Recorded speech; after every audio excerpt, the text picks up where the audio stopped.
Hello. Good evening.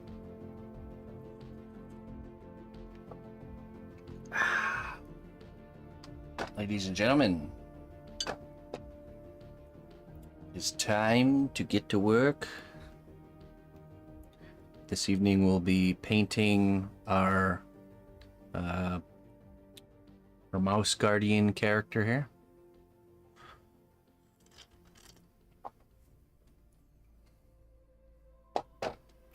Day number 2 of the painting. Last time we worked on this, we had an epic clogging match with the airbrush. We got down some base colors, and we're just going to continue to add more base colors, but also go back and add color variation and highlights and shadows to all the other sections. So let's see here.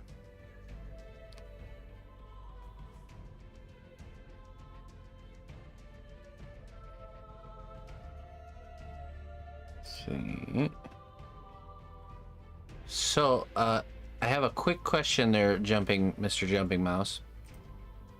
If you're, I'm pretty sure you're here.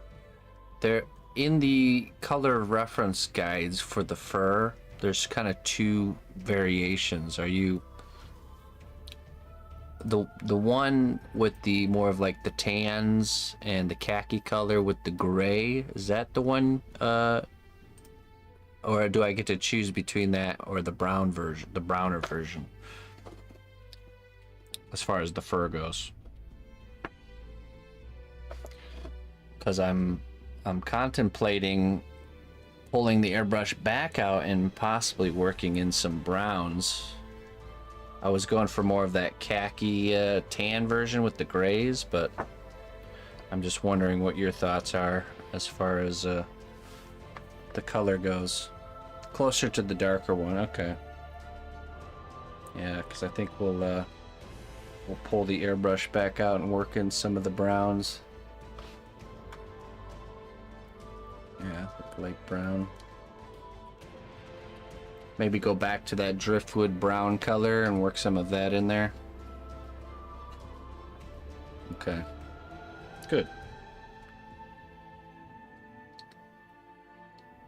Okay, we don't need the tail right now.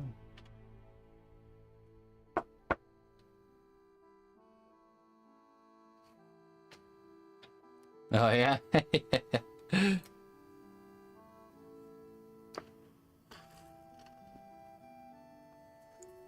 Okay, let me I had set aside the colors for this piece. Not sure where I put them.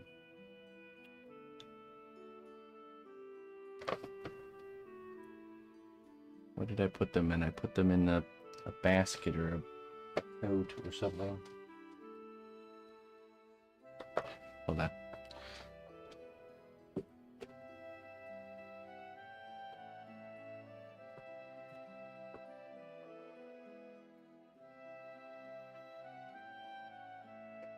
Where did I put them? That's the question.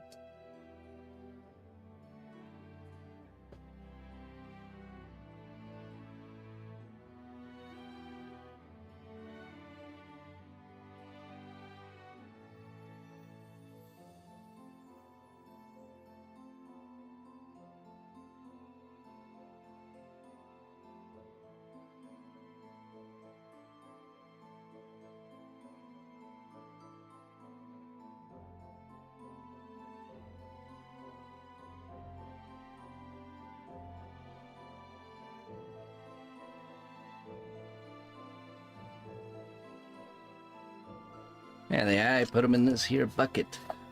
These are all the paints colors that we had used. I like to set our colors aside as we use them. Minotaur hide. So that's interesting.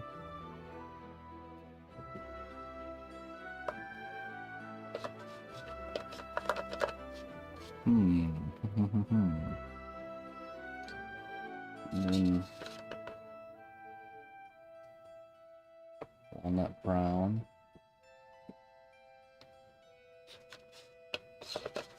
And let's go with driftwood brown.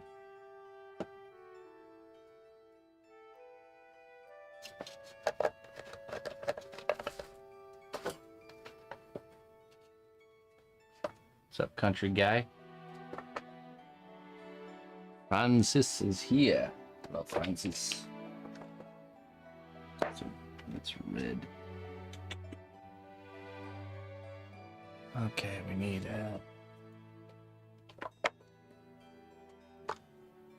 intense brown.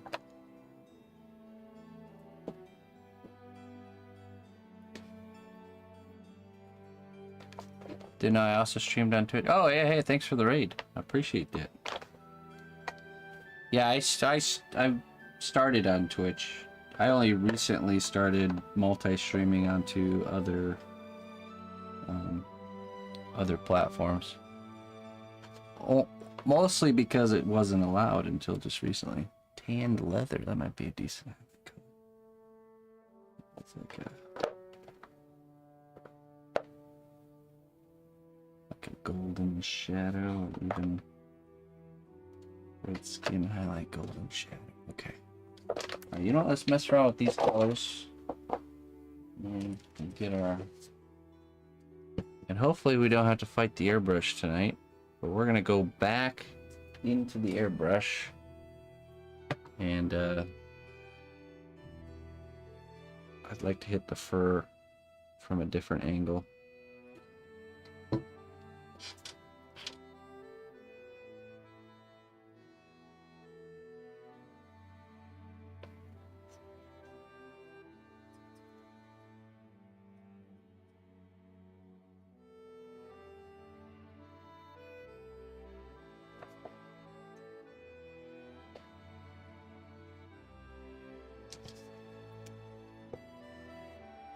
I don't. No. If you've never painted a cosplay sculpture, you probably just don't know, but cosplay just really is super porous. It really grabs onto the paint. There's really no need for the primer, so. Because the primer coats, for two reasons we do primer coats. One, to make the paint stick better, and two, to make the color a neutral tone, or a base kind of starting color. Well, the polymer clay holds the paint just fine, and it also is already that neutral starting color. So the only time I don't even prime, the only thing I will do is kind of like maybe change the starting base color if I didn't want to start with gray.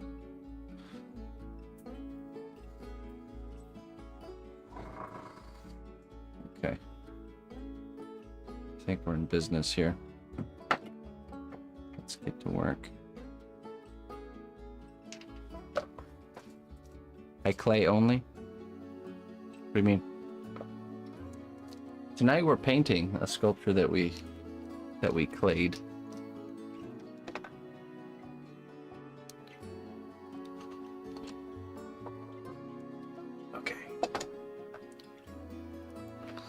Okay, let's start by working in some shadows with this Minotaur hide color.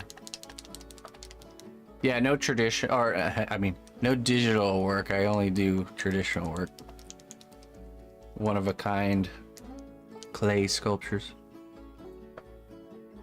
Okay, we got Minotaur hide here.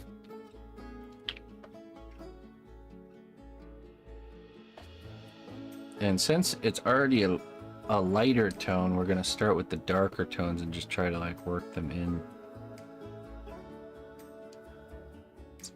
carefully. And hopefully this won't fight us.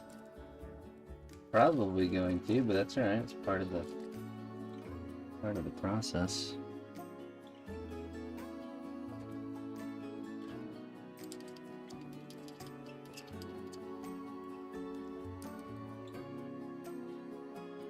Okay.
I don't know. I don't have a tape measure nearby. Let me see here.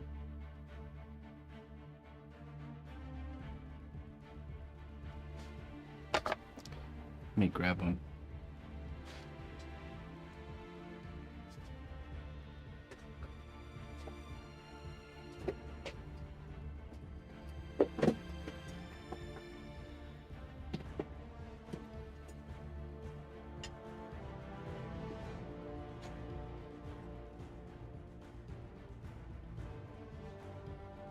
Where's the tape measure that we're missing?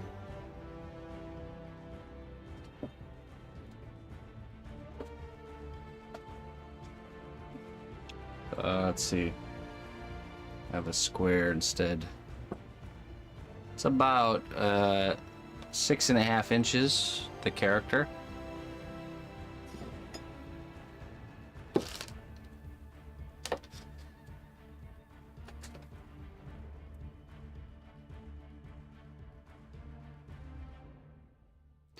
Big storm coming through, huh? Oh boy.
Actually, what goes in his pouch here is his ammo for his weapon.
Alright, need some more color. I already like how this is going much better. The more brown tones.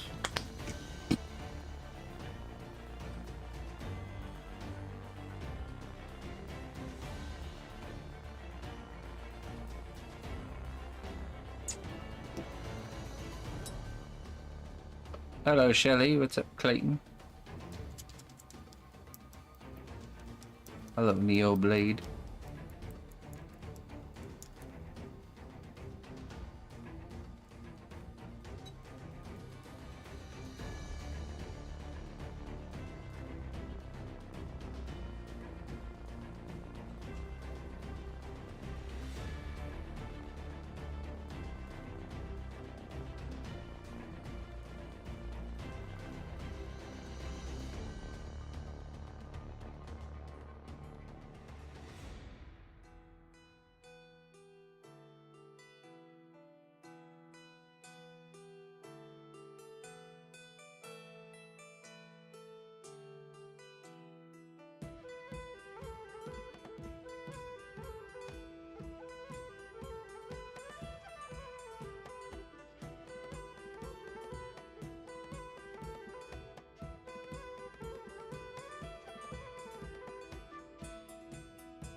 Okay, I think that's good for that color.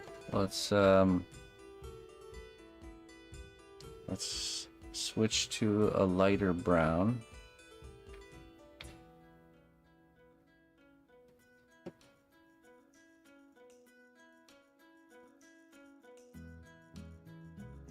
Maybe go back to this driftwood brown here.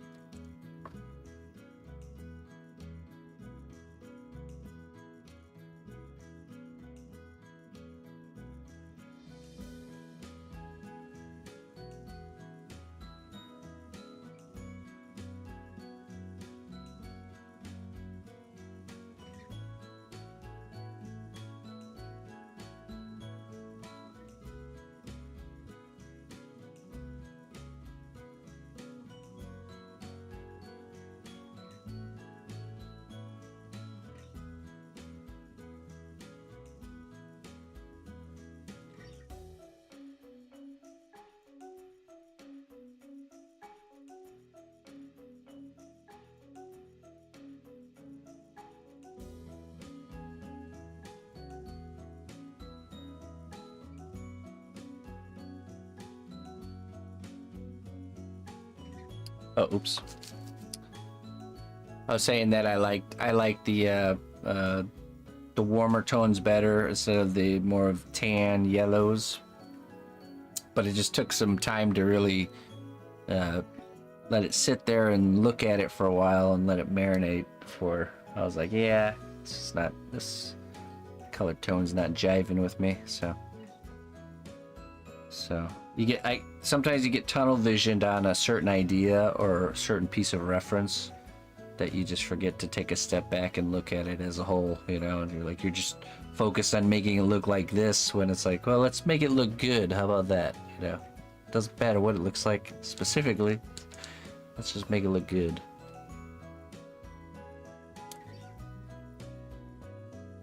And the thing about the one, he has his cape, which is like a really rich green color. It's gonna go so much better.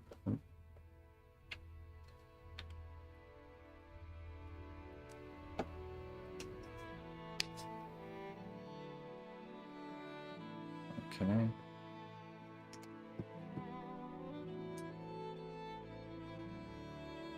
Looper, we can't hear you.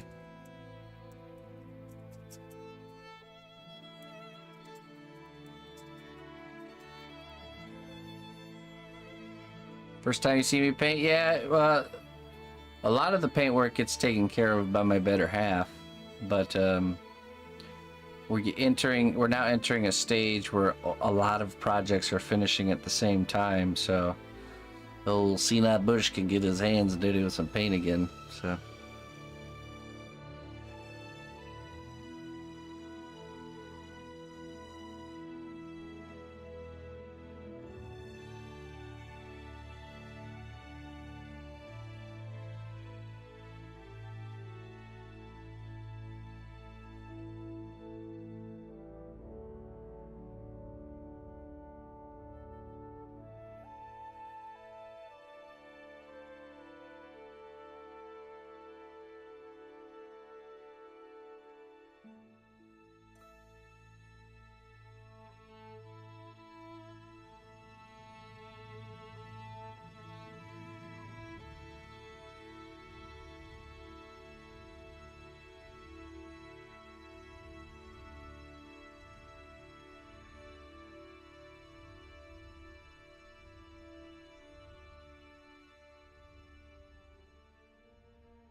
Airbrushing with oils. Do you find it comes through the airbrush a lot easier or something?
Okay.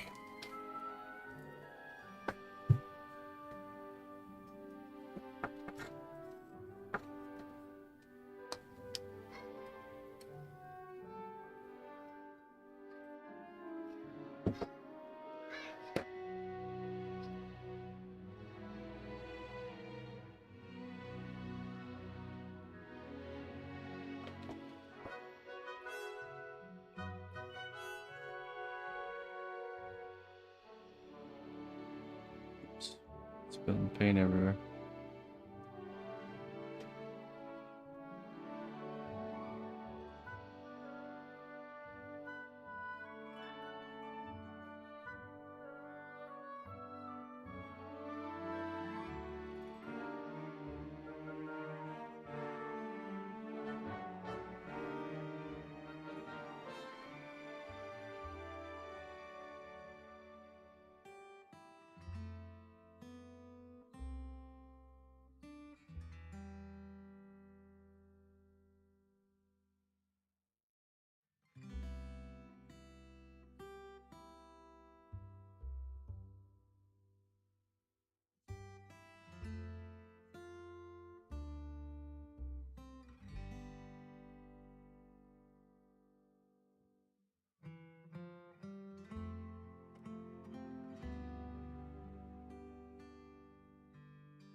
Okay. Now let's change colors.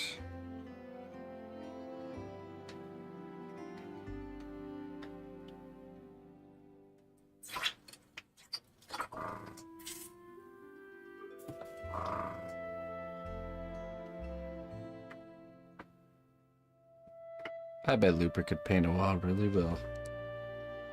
I agree. Okay, so we did Minotaur Hide base color. Driftwood highlight.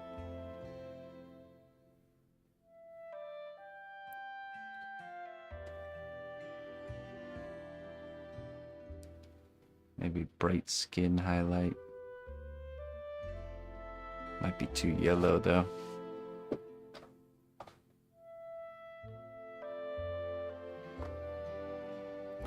Leather brown, perhaps?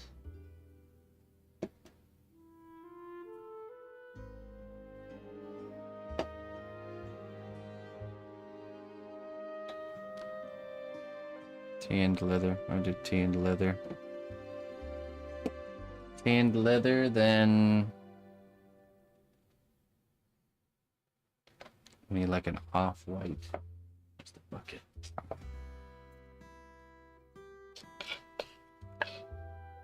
Polished bone, I think that's what we use.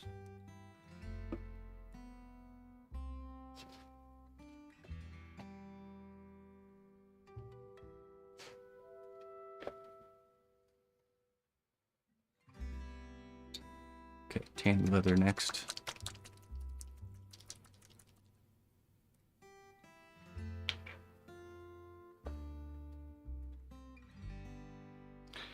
And I'll go back in with the dark just a little bit. Don't need much of this either. No, when we get paints in, they come in, they have like a just white on the top like that. So the first thing we do is put a drop of paint on the top and let it dry so you can really see what the color looks like. Because looking at through the plastic, you can see there's a little bit of a difference, you know. But that's something that we just did. I recommend everybody does that.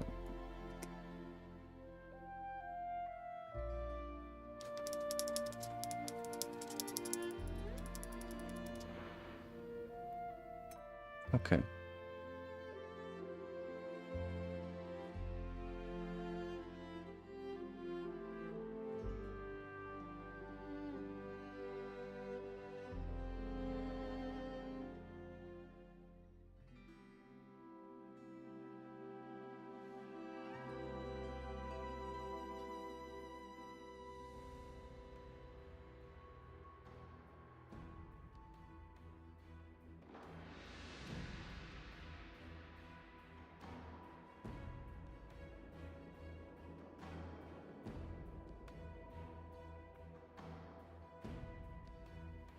That's too yellow.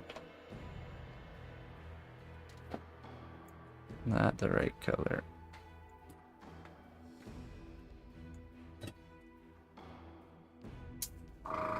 Hey, Kamaz, how you doing? How's it going?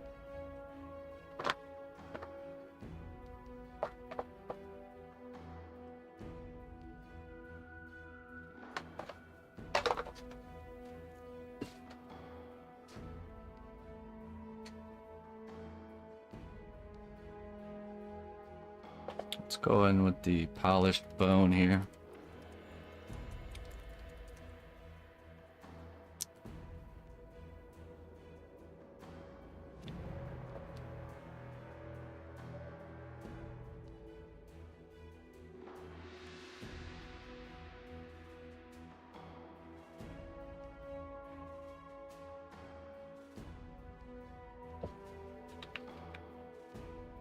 I'm doing good, man. Really good.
Okay.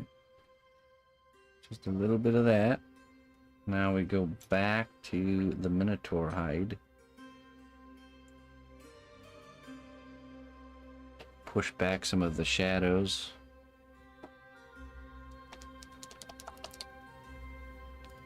And then we should be in a good position to do the rest of brushing.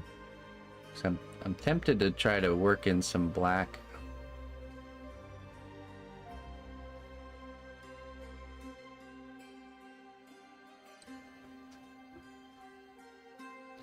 Some like black individual hairs, just like the mouse has.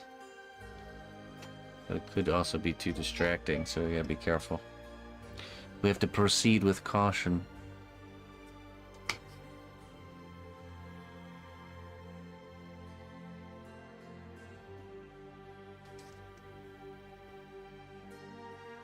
Petersen?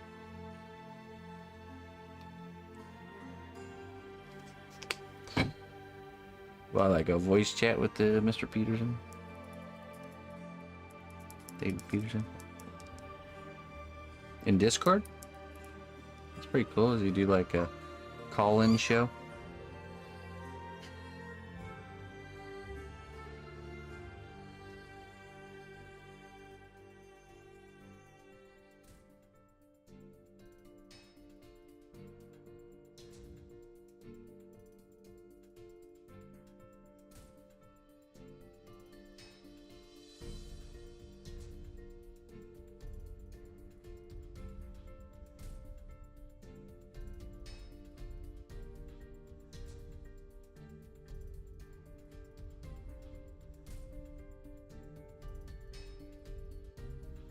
Oh, he does, he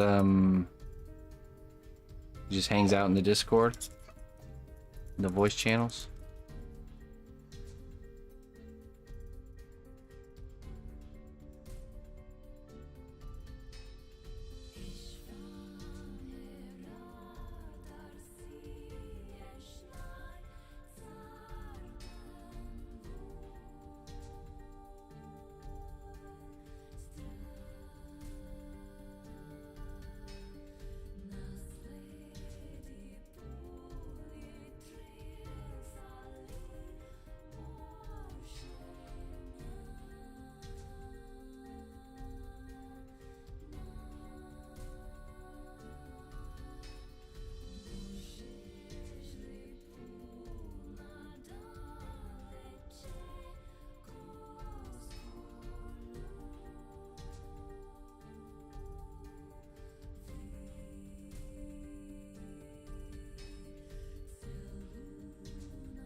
Okay.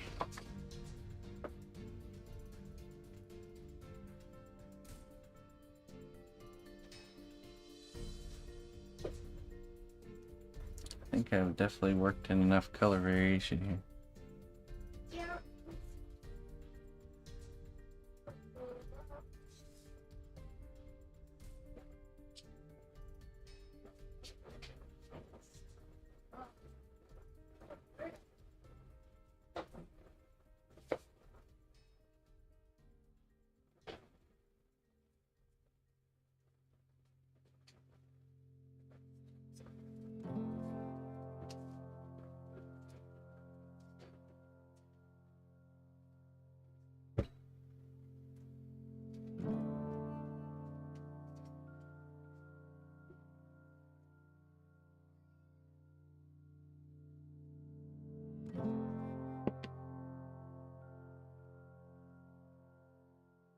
I like that much better than the last version.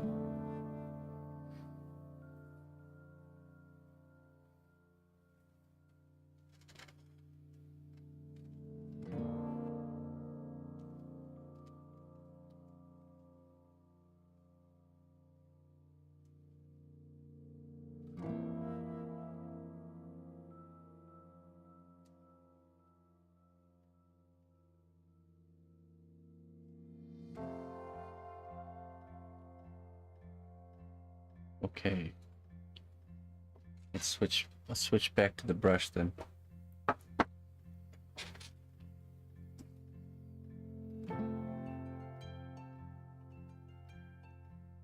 How appropriate that the main color was a Minotaur named color on Thursday. Thursday Brothers.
Just a second, folks.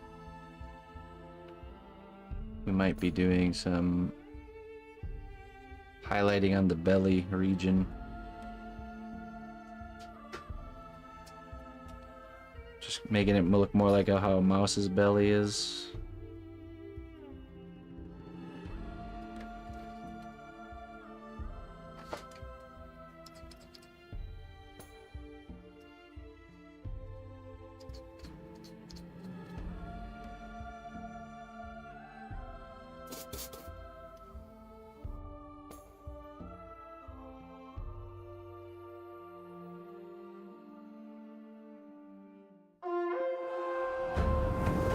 The strength of the cnotbusch kingdom lies not in our walls, but in our people.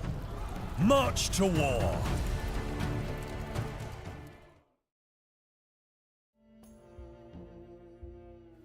Hey, Marco. Marco, thank you very much for the raid. Welcome, raiders. We are painting tonight. Finished sculpture. Welcome to my humble abode.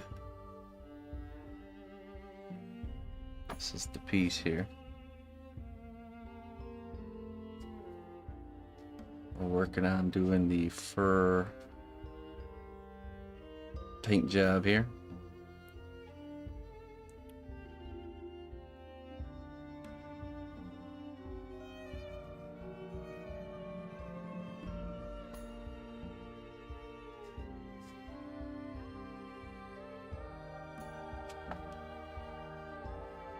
I appreciate it there, Marco.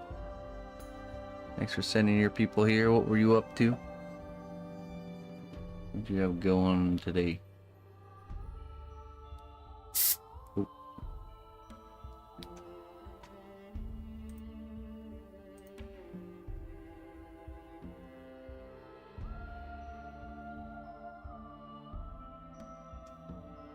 Yeah, okay.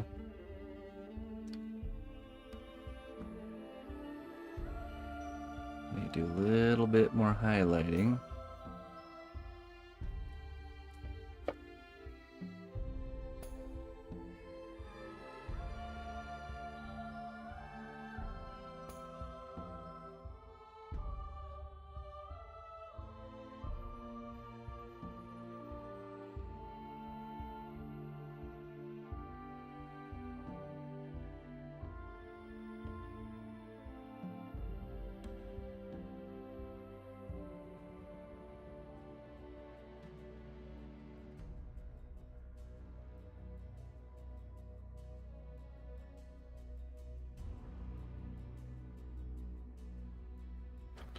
Just a second.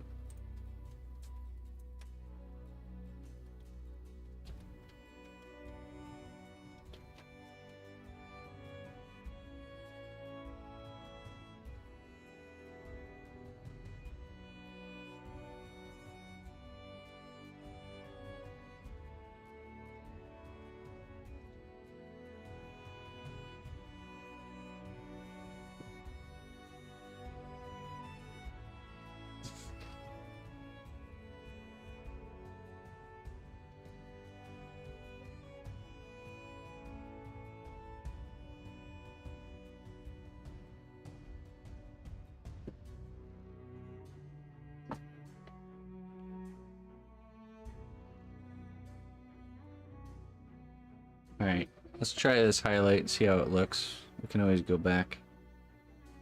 Do a little back and forth.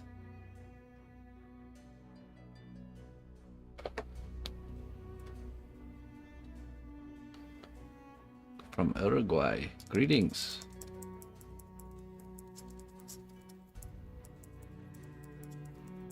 Hello, Mika.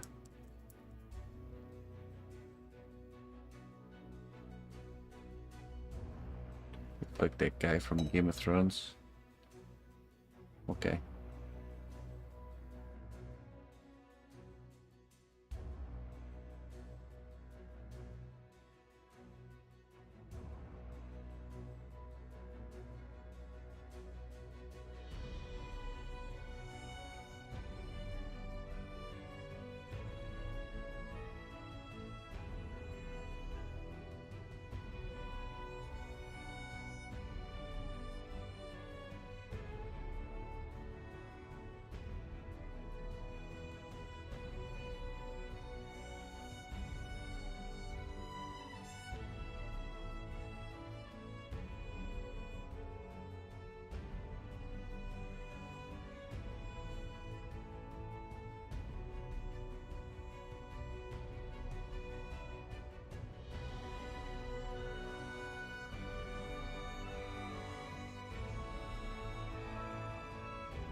Okay.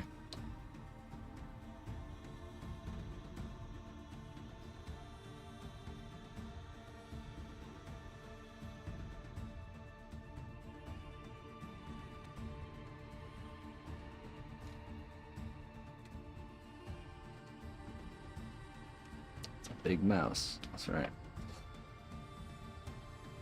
It's going.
Okay, now let's go back to Driftwood Brown and do some a little less intense highlighting.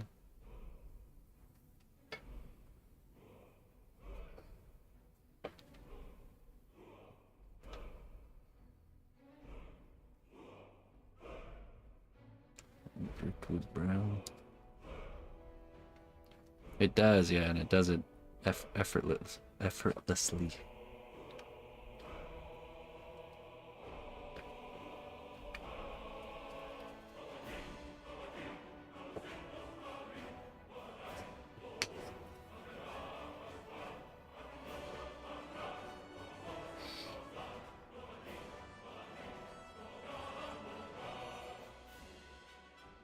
Oh yeah?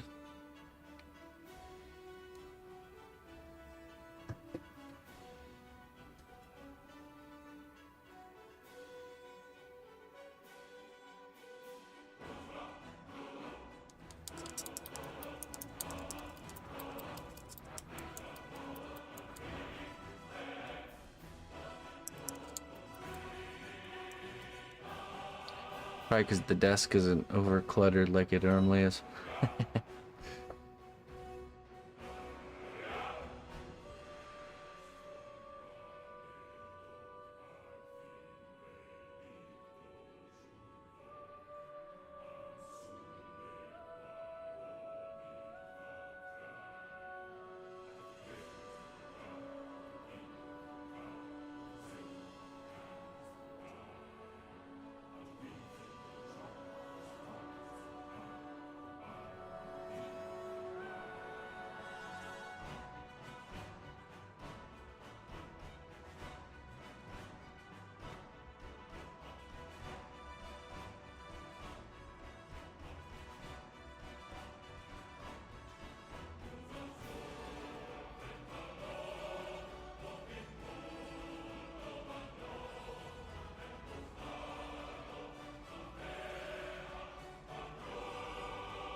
You should. I mean, the kit I have only costs, it was under $100, and it came with the compressor and everything you need. You don't have to get a crazy fancy one. Especially if you only intend to use it for like what I'm doing, just like those subtle, gradual kind of color transitions.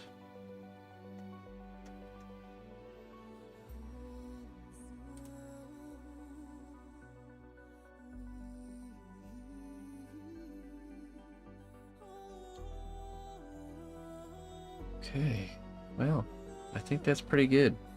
I'm pretty happy with that. Oop.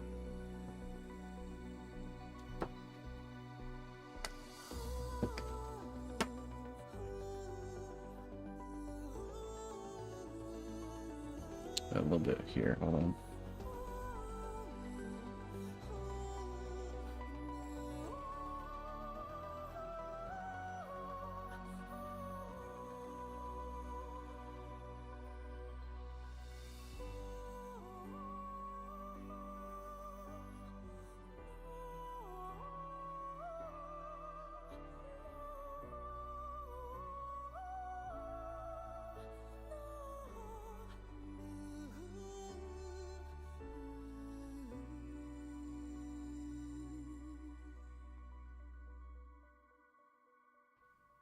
Right, well, this isn't a highlight, this is the fur color, because the belly of a mouse has this, you know, this kind of like the fur color is a brighter color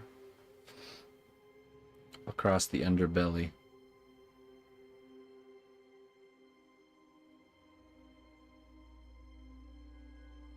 But we could soften it here into the driftwood brown color and just leave it more around here.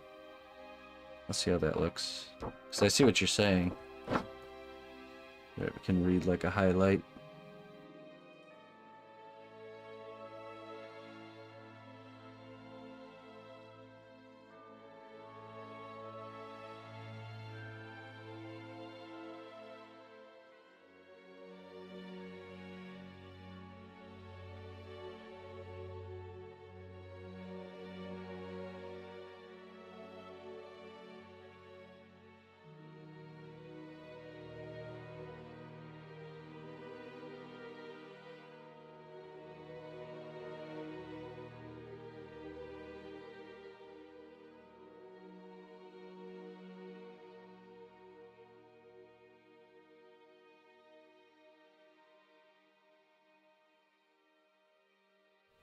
That was definitely a right move. Looks much better. Still lighter there, but not as light as up here.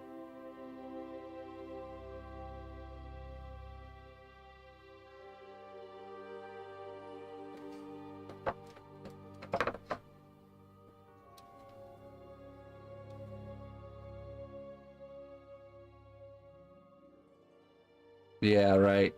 Exactly, because they're technically, the underbelly of a mouse is all lighter colored because it runs around on all fours, whereas these guys don't.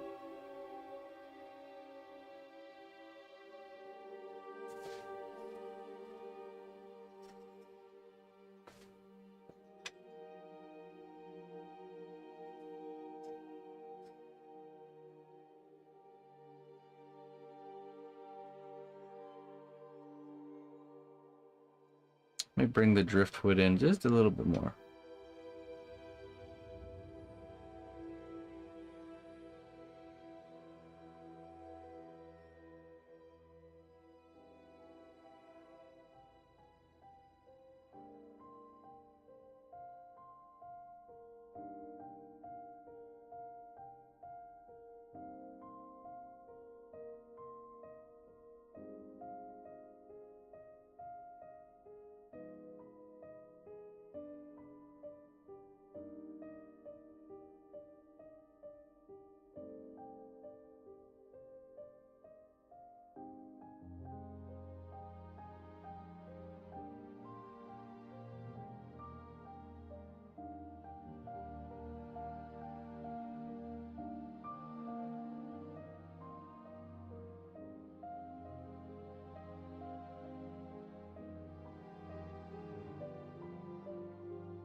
All right.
All right. All right, that's good. Now we'll switch to hand painting. Yeah, we'll be doing dry brushing. I don't know about the fur.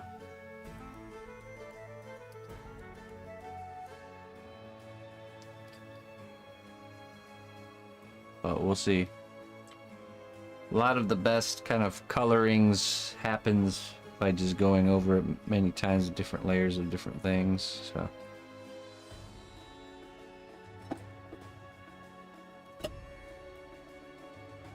Okay, let's see.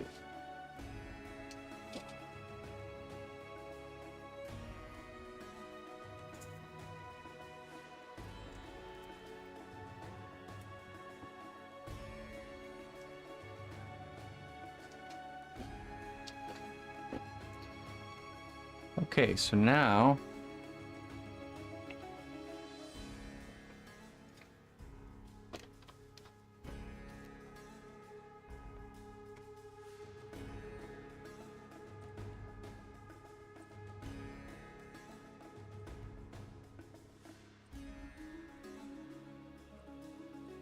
let's get some brushes going and a painting palette.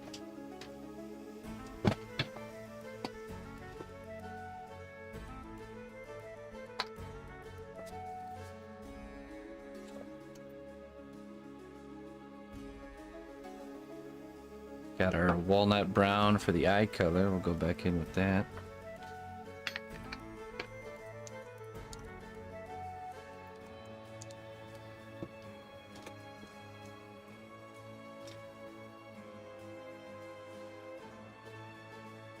You got a fever?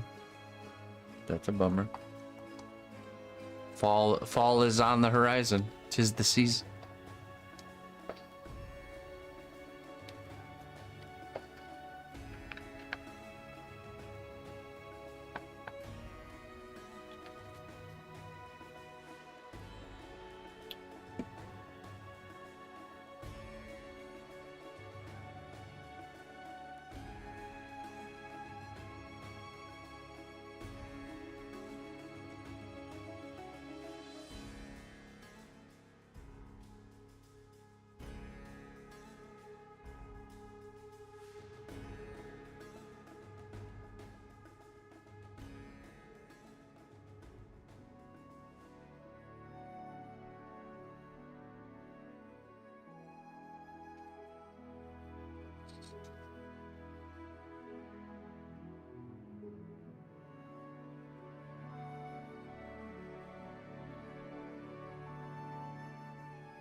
Yeah, man, that fur is so much better.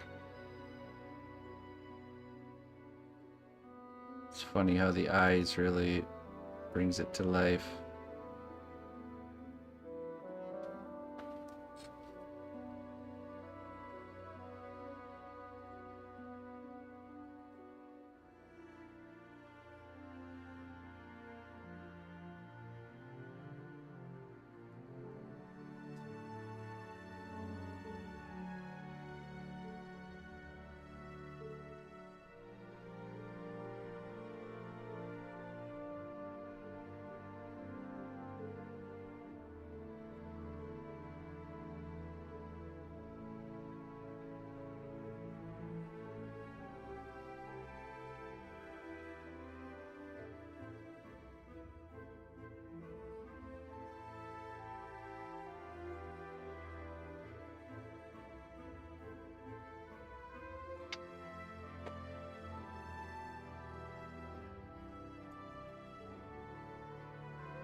Let's add a little bit of white.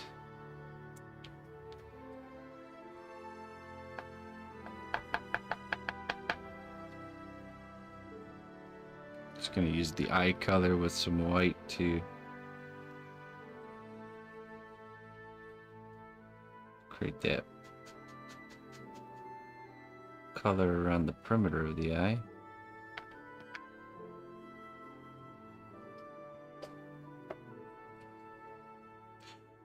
I didn't. I was very busy in between streams today.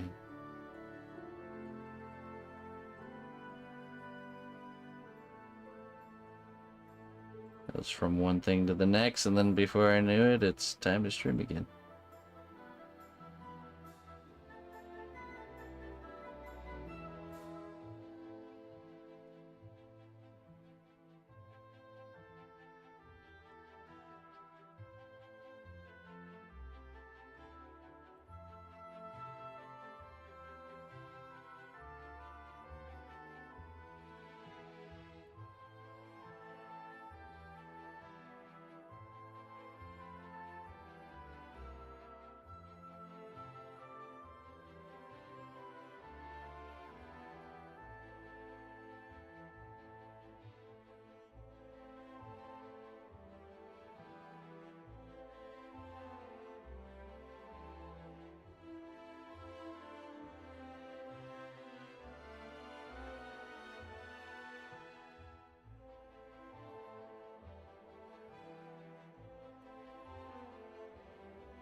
Let's take a small little brush like this. Might be too big.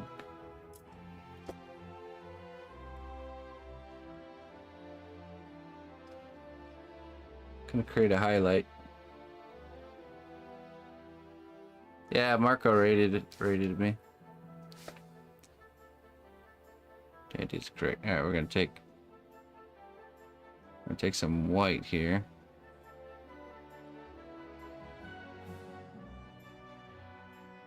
Very gently create that highlight.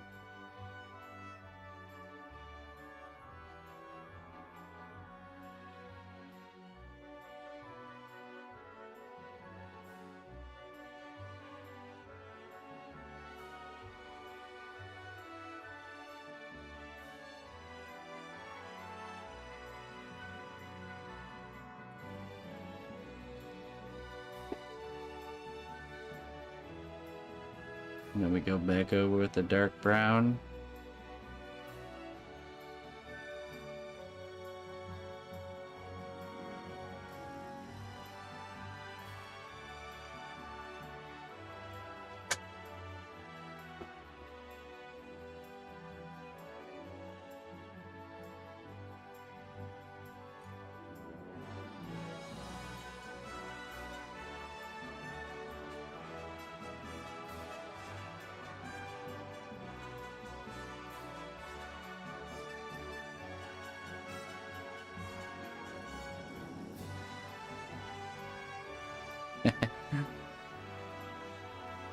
Always nice, is it? Is it? What's this? Ruddy leather. Now we go over with this color.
Alright, let's go in with the flesh tone. Back in with our flesh tone.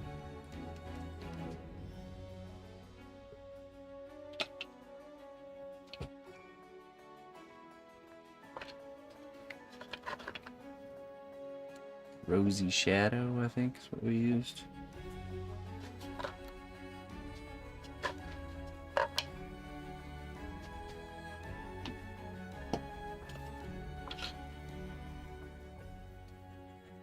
Aslan would be proud.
Oh yeah. This is called Rosy Shadow, this color.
Alter. Thank you.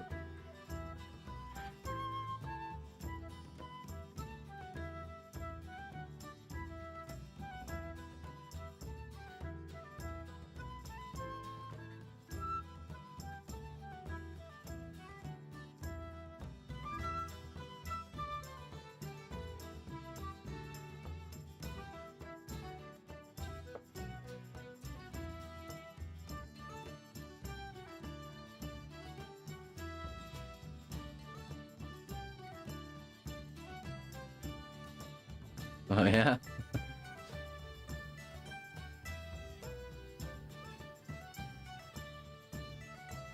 Palm is softer than the back of it.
Hey, Lua Wolf. Well, thank you. Welcome. Welcome to Twitch. Welcome to the stream. Thanks for joining us.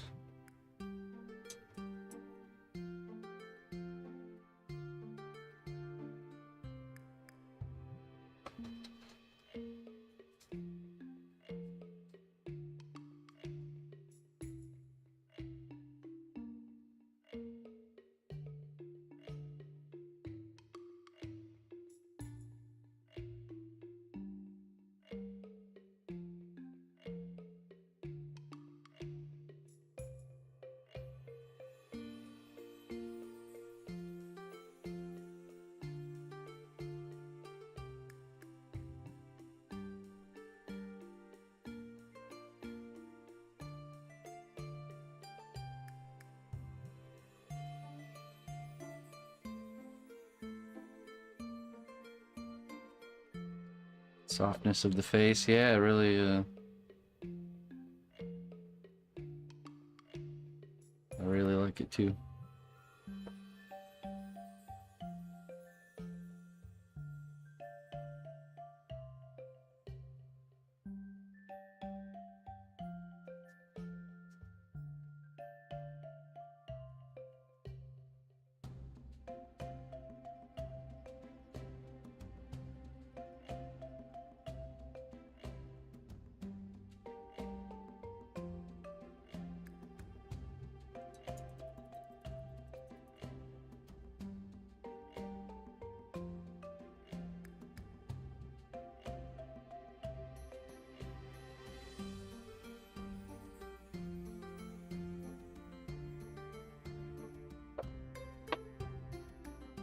Okay, let's see here.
Mm-hmm.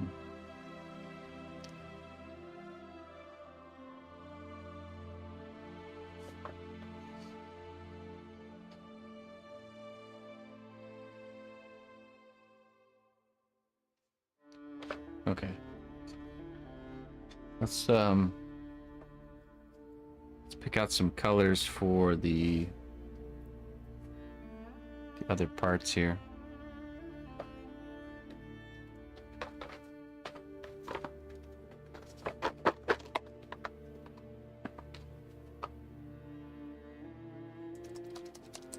Oiled leather.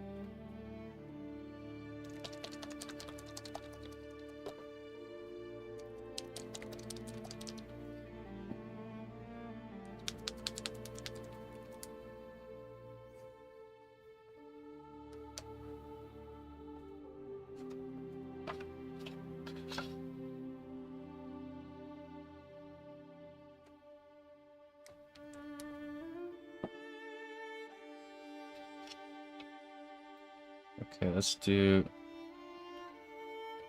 got some our leather colors. What's this?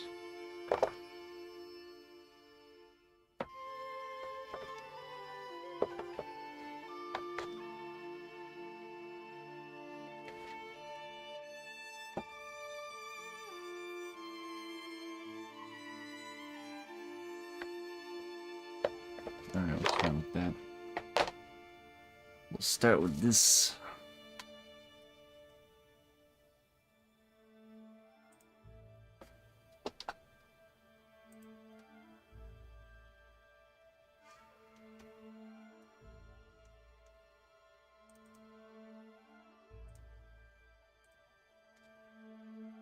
Hey, mold metal. How you doing?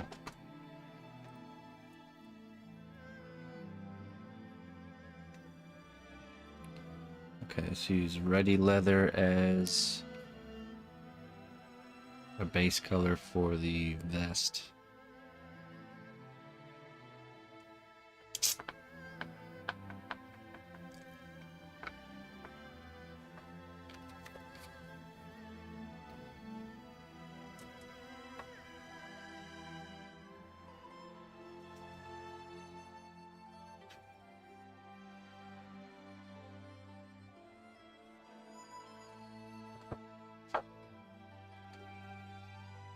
Hello, Super.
This is Reaper Miniatures paints.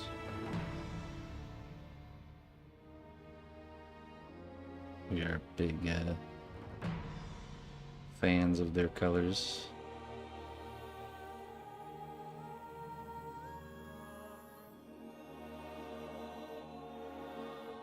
They're good people too. Sculpting filter is still on, actually.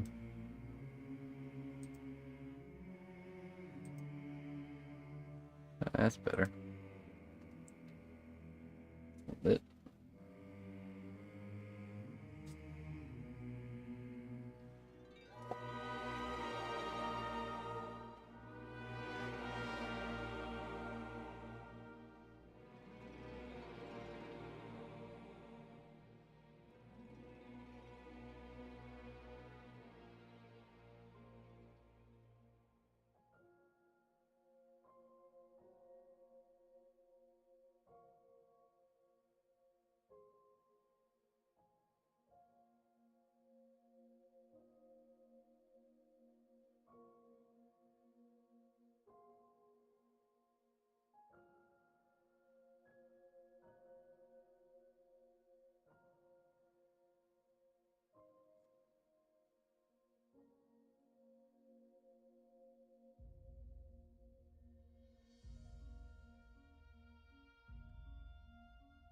Hey, Looper.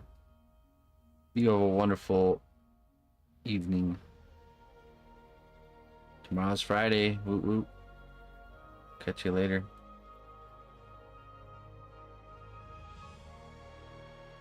Thanks again for all your support, Looper. I appreciate you. Just so you know, we all appreciate you over here.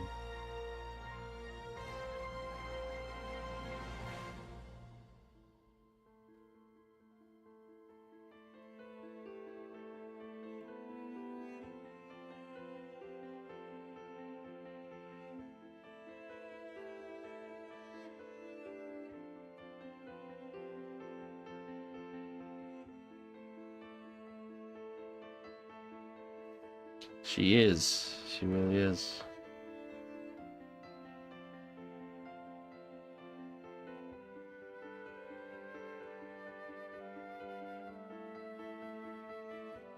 Lady acts like I'm paying her or something.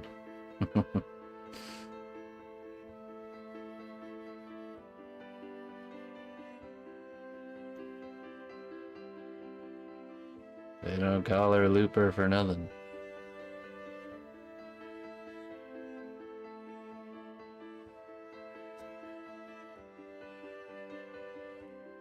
That's a really nice base color, isn't it? That jacket.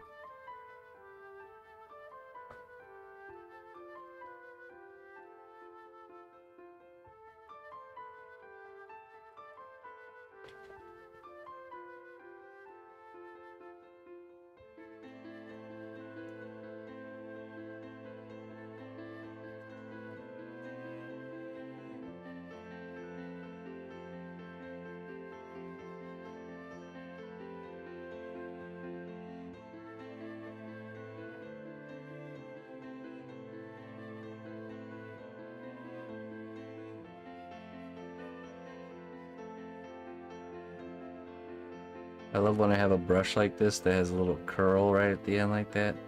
You just like reach around little edges. The curly part.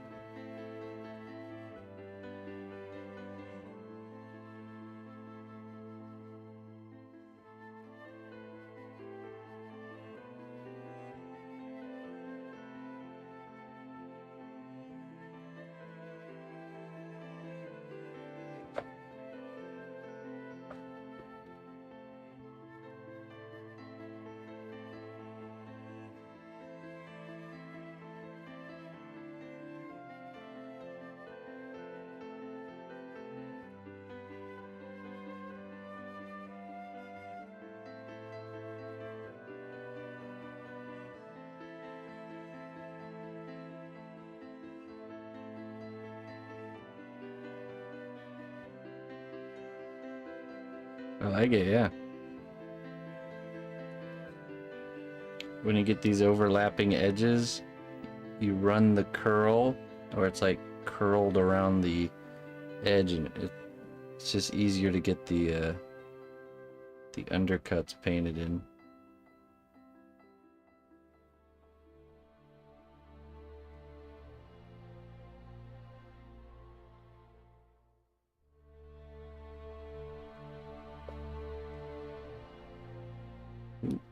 Okay.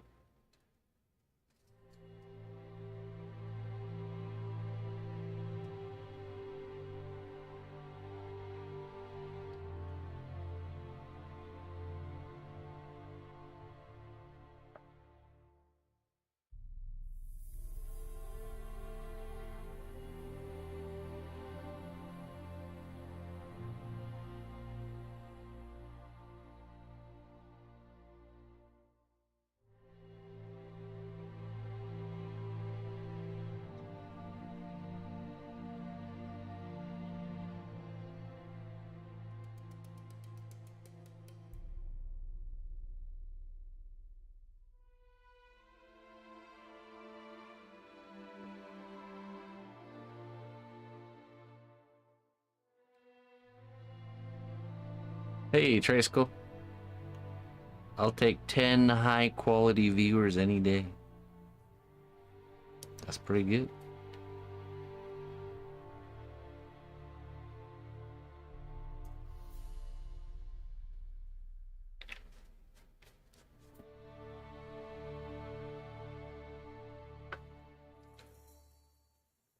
Ten high quality over hordes of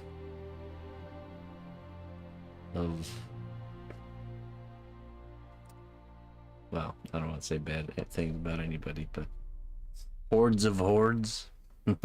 Hordes of high quality.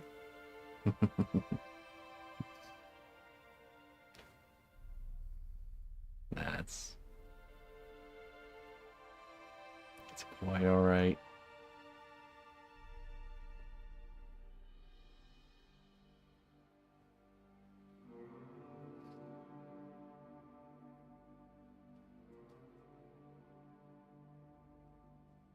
Even the old raggedy ones, yeah, it's true.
Front, yeah, sure.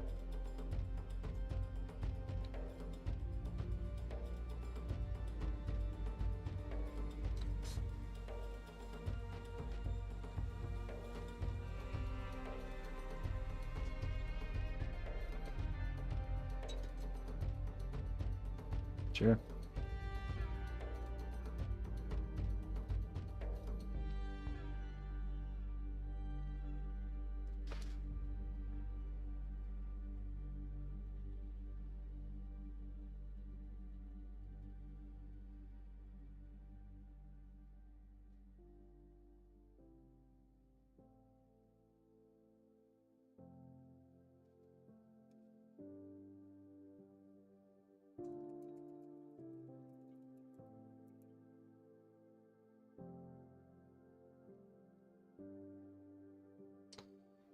Yeah, since we're not bringing the belly light belly area all the way around. I agree.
Okay. Now for the sake of color diversity, we'll use a different color, base color for the belt and the two different browns for the satchel. But we might use the ruddy leather again for the sling. But we just want to keep things, we want things to look stale.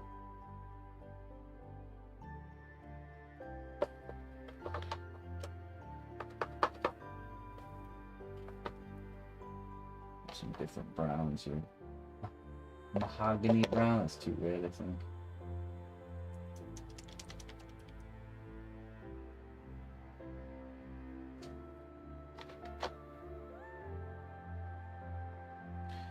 This uniform brown will look good. Uniform brown.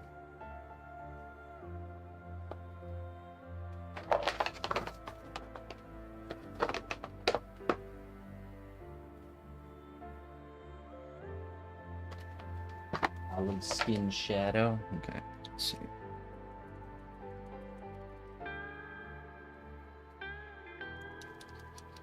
The cloak is greens. Sling can go quite into the reds. Okay, maybe we'll use the mahogany brown for the sling, because that's more of like a reddish brown.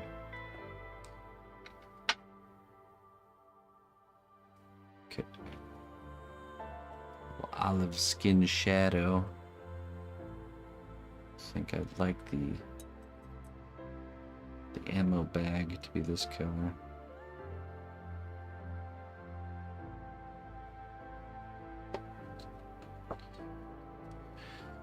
I have a little bit of reference, but I'm more just going off of.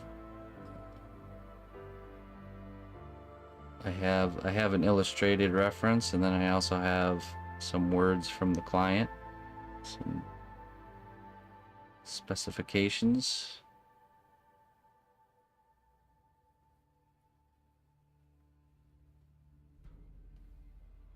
Yeah, that's the cut that we want there. Red dyed leather, okay. Yeah, we'll see how the mahogany brown is, if that's red enough.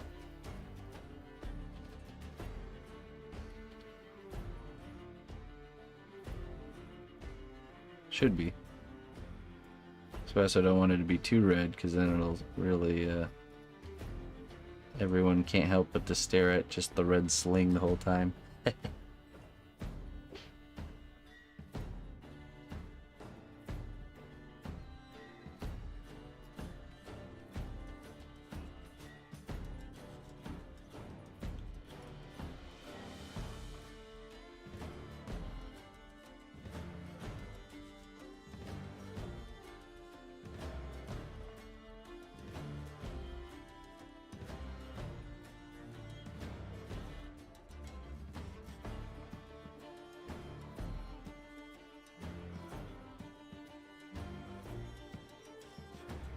No, you're fine. Questions are good. This is a commission piece for Aitan Pascal in the chat there.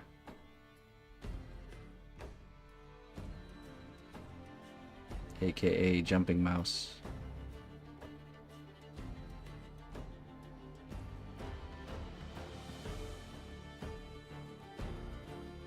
They got a lot of different browns that are really nice, yes, I do have to say. And being someone who paints mostly fantasy things, you need a lot of brown variation. Because there's just a lot of brown, natural, earthy toned things.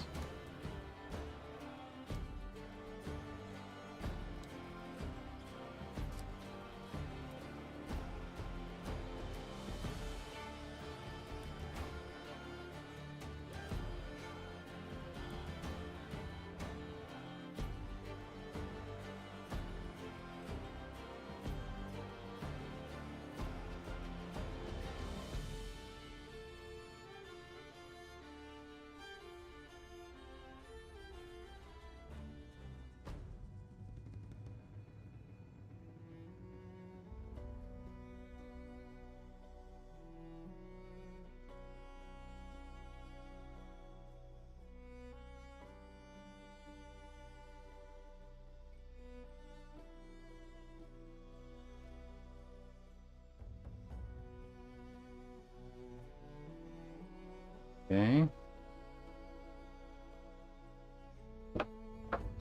Hello, Dan. Right, yeah, all my work is commissioned, yep. Now I sculpt this piece and then I paint it. So it's a full creation. I don't just paint stuff. Most of the time you tune in, you actually catch me sculpting, so.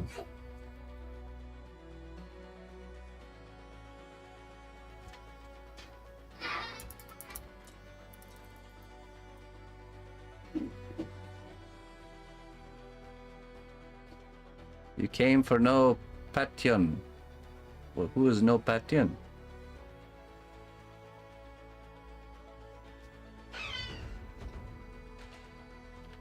Who is no Patyon? Okay, let's pick out a different brown for this strap here and the belt. Maybe make those out of the same material. Let's see.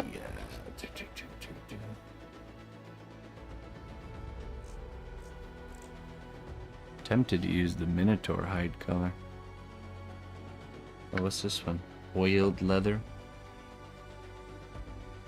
Let's see how this oiled leather color looks.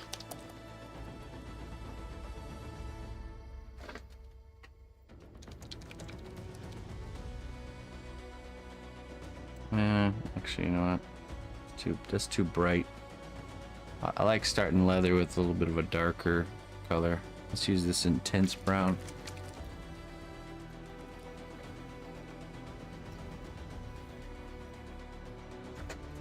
That's funny. Yes, daughter. Wanna play hide before I go to bed? Oh, a little bit. Okay. All right.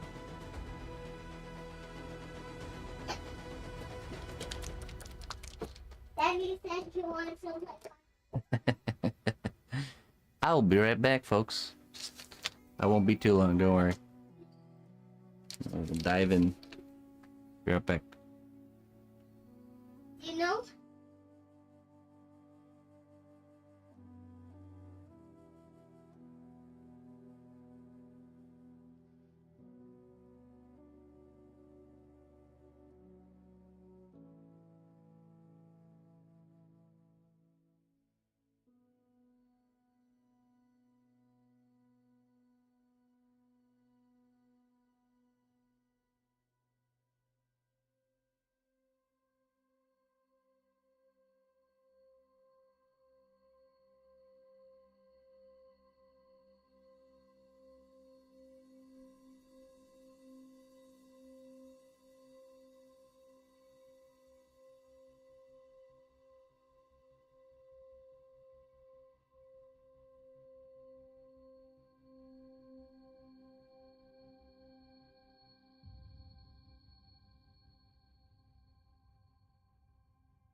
All right.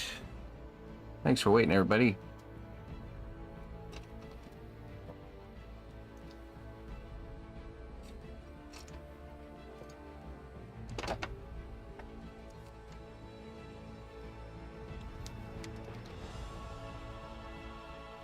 Back to work.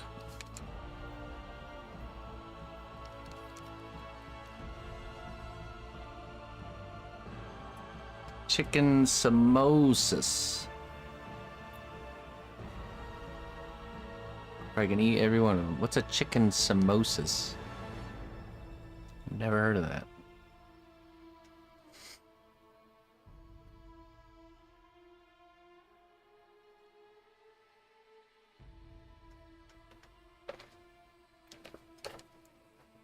Where were we?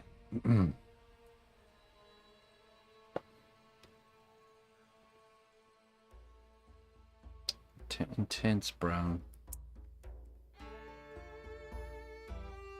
How you doing there, Ginger? Ginger? Oh.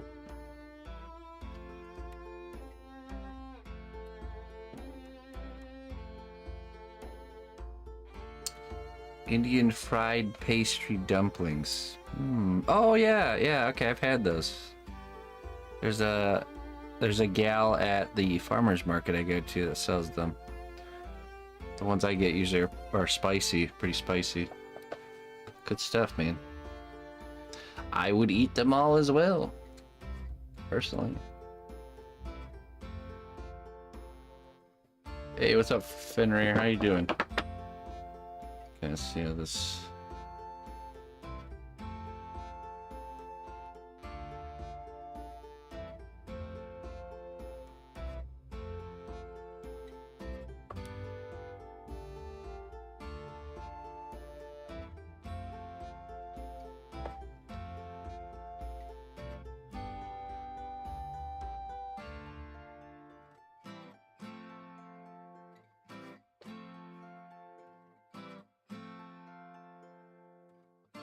Typing with one hand, stuffing face with the other. Multitasking. No time to waste. Very good.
Hey, what's up, Rob? How cool is that? Yeah, it's good to have you here. How you doing, man? How you been?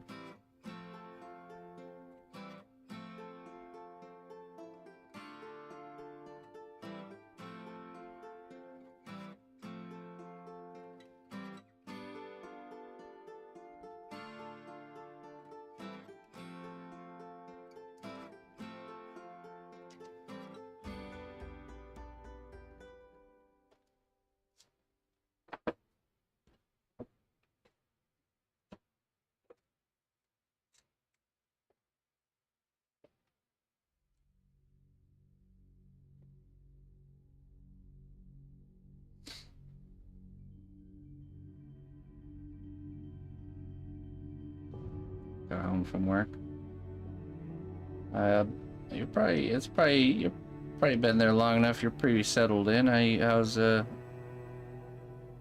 do you feel about the job and all that after being there for a bit?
There you go.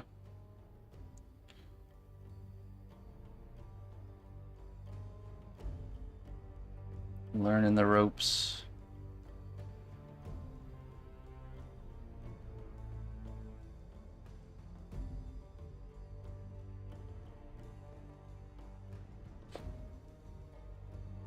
No experience is bad experience.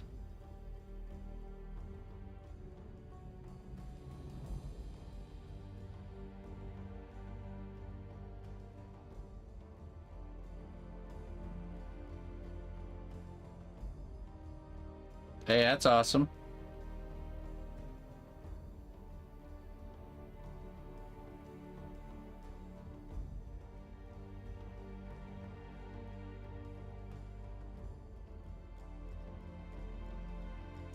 Place to lay your head.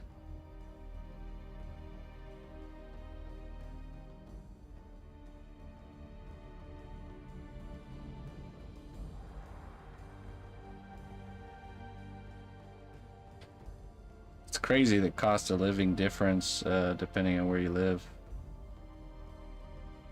But I rent a 2-bedroom house. It's not that big, but you know, it's big enough for us.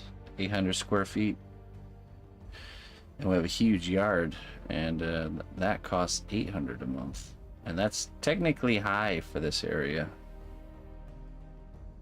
A little bit higher than what is comparable.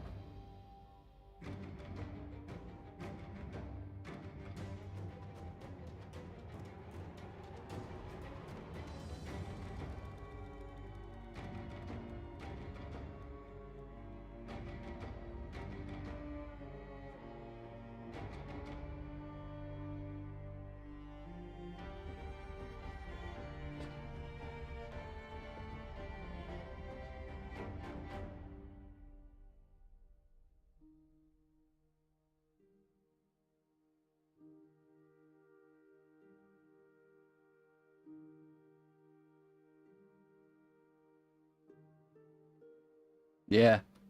Yeah, really, Shelly.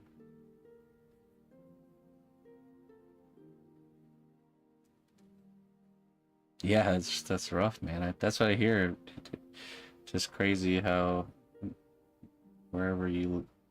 I mean, to be fair, I moved to this place because I saw that the like average rent prices here were a lot lower, so...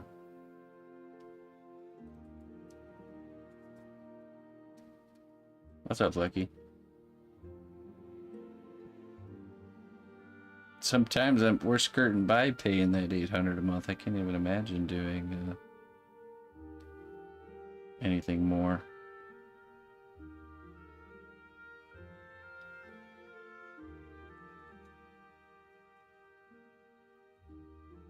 How did I do the hairs? Painting the hairs, I sculpted with, or I painted them with the airbrush.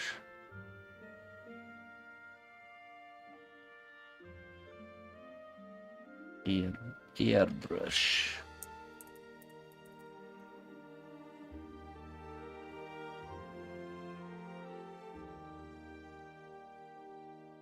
Yeah, for sure, man. I would do the same thing there, Rob. It's just the box that we sleep in after all, right? What kind of box you sleep in? You sleep in a big fancy box, or you sleep in a not so fancy box?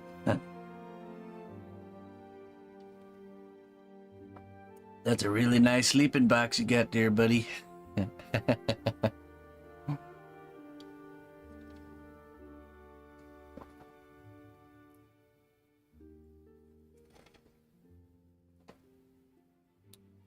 Well, I hear a lot of the reason that even though it seems everybody's having a hard time, that the cost of houses is still going up because there's these corporations going around scooping them all up, causing prices to go up even though no one can afford where they're at already.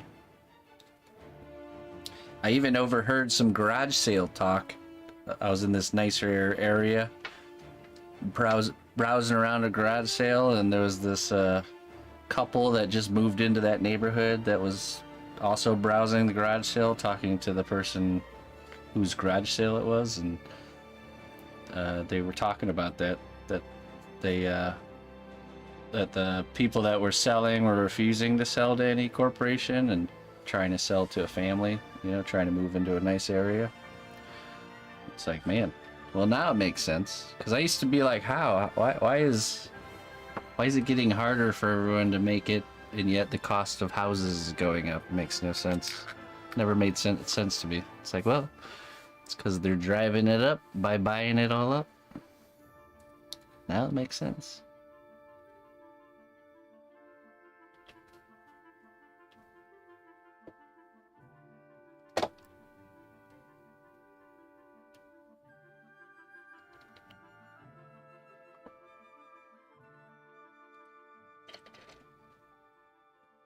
That's great there, Jumping Mouse. That's really good. Looks like something from Mouse Guard. It is indeed something from Mouse Guard.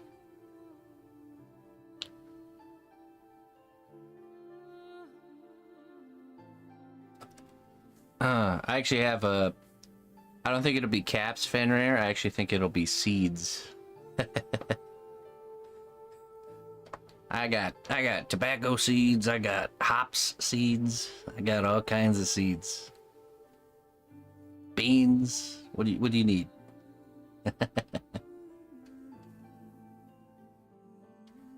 Yeah, this is based on the work of David Petersen, the David Petersen Commission.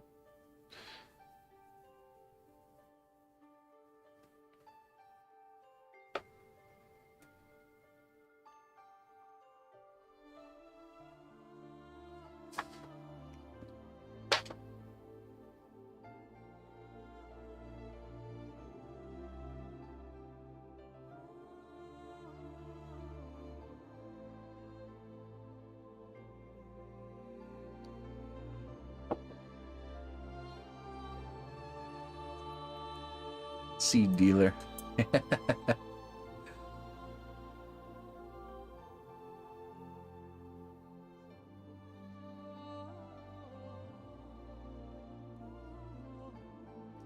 I got all kinds of seeds there, Ginger.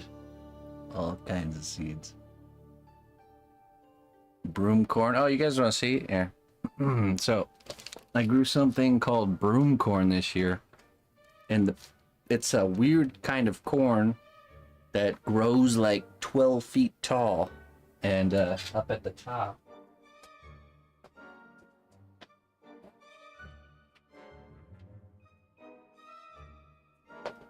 It produces a little broom-shaped tassel here. And it's actually, not only is it food, but once you've removed the food from it, it becomes material for making brooms. Those old school witch brooms. Here's, I harvested these ones early because they tipped over during a storm, but there's two of them here. See that? That's the corn. That's the food part there. Those little bits. But then you have this. Then you have this. Like I said, it's like 12 feet long, like stalk, and got all this nice broom material. Look at that. You probably, I imagine you lash up a few of them together to make the actual broom. Yeah, it's called broom corn. Pretty nice, huh?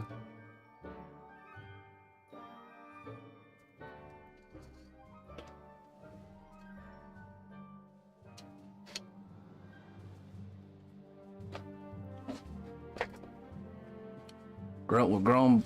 We got seeds for brooms here. We got seeds for. I can grow a toilet. I got toilet plant. Toilet paper. It's called mullein. I can grow everything.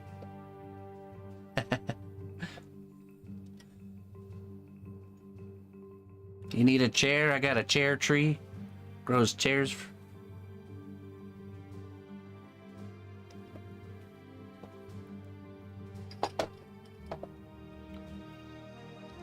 I love learning about stuff like that.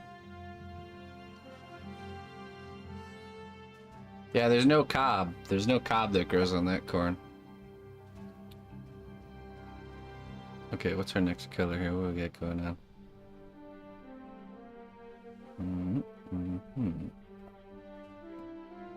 Oh yeah, let's see. I'm gonna use this yellowed bone and do the wraps, I think, next. And also the stitches.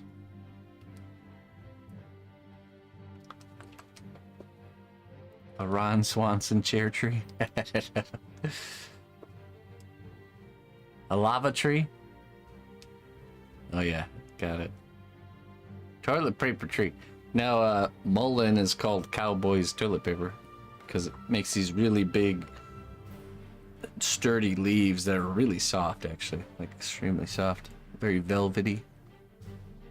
It's also got a lot of medicinal uses, other than being used as toilet paper. Cowboy toilet paper.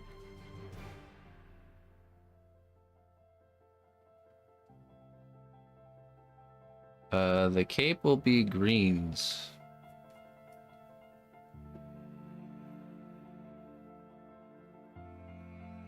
Have you ever cast your... I have messed around with casting a little bit through the years, but nothing too extensive, usually smaller. In the past, it's been like smaller things that I more or less was just doing to learn the process of molding and casting.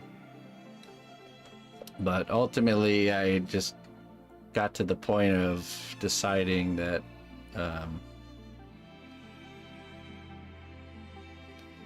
there's just so many different things you can work on and focus on as a sculptural artist, and I just decided to put all my efforts in the stream and producing one-offs as my kind of main, niche.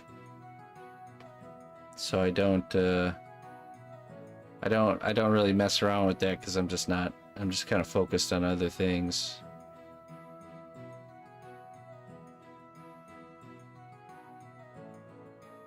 It's easy to spread yourself kind of too thinly, and try and focus on too many different things. There's so many different avenues you can go down. I think it's better to kind of find your niche and really double down on it,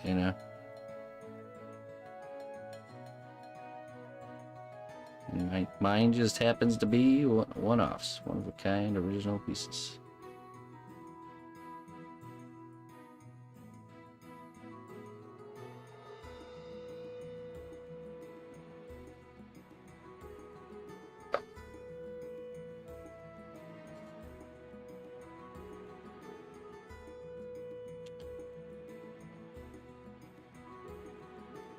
Yeah, I think we all go through a phase of that, like, kind of wandering or just figuring out where our place is. But I remember I consciously sat it down and thought, okay, what do I want to be what's my thing? What am I doing? And really just kind of focus on just that and not get distracted by the other things going on, you know. Because, you know, you got like 3D scanning and 3D printing and digital and stop motion and all kinds of different kind of paths you can take a sculpting skill set. But I asked myself, well, what am I providing that's not easy to find, or, you know, what am I doing that stands out the most? And it's the stream for sure, but it's also the fact that I'm making one-of-a-kind pieces, you know, one-offs.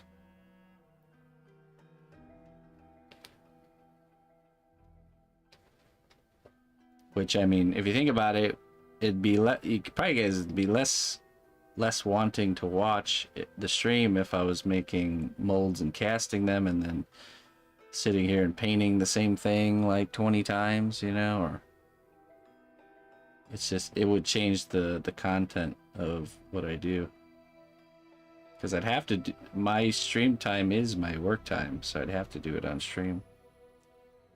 I come here for the raves, the after stream raves.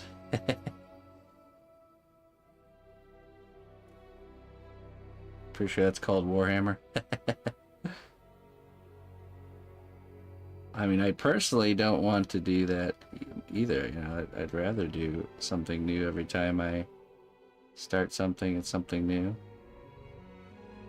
new, fun, and interesting. A new quest, a new mission.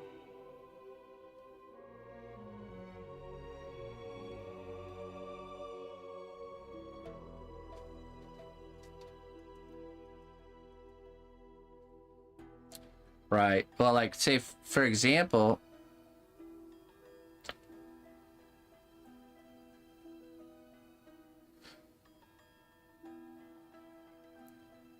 oh, the green screen? Yeah, I know. I know. You can probably really see the greens in this white here. The reflecting green. Yeah, this particular piece could not be duplicated even if I wanted to. The fur is, the way I rendered the fur would be, I think it would be impossible to mold and cast this.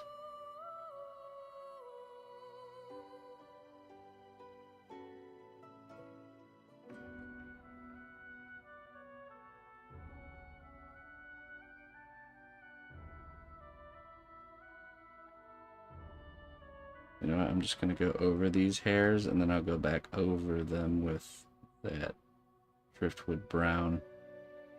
It's easier than trying to paint in between them.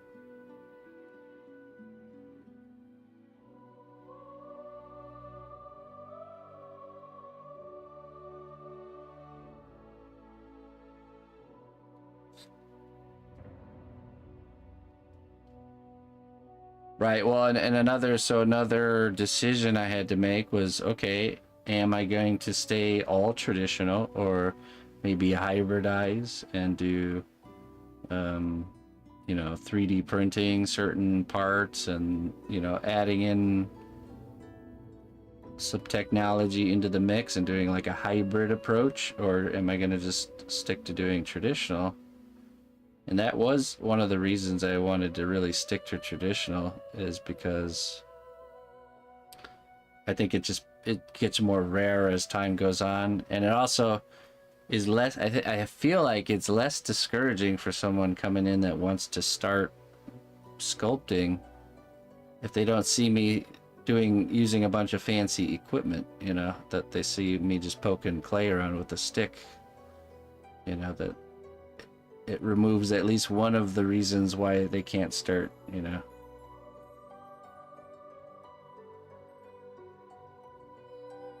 Because it's easy to get discouraged when you see something that you have an interest in, that you want to start doing, but then you see the people that are doing it, they are using all kinds of fancy equipment.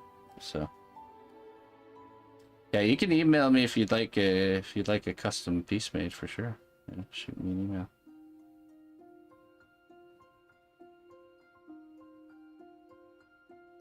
One of our clients uses a LiDAR scanner on our sculpts and prints them. Yeah, that's cool. Yeah, and see, that's the thing is I think that stuff is really cool. And I would, if let's say I was not a streamer doing what I'm doing, I probably would be using some sort of hybrid approach to my work. But I like just showing the raw process without the fancy equipment, you know. I enjoy it, and I'm sure you folks do too. And hopefully it's encouraging to somebody out there that all you need is a clay and a stick and some clay. So streaming's more fun, yeah. Yeah. So do you guys make your pieces like larger, and then you scan them, and then they shrink it down digitally? Because I always thought if I was gonna do that approach, that's how I would do it. Or if I was to even make miniatures, I would sculpt larger and then scan it and then shrink it down. Just digitally shrink it, because man, I sculpting super tiny stuff, it's so tedious.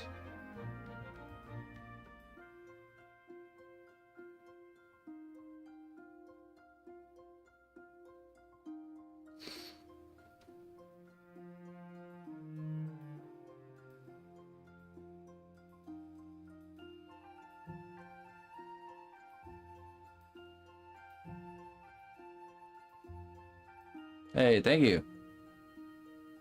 I appreciate that.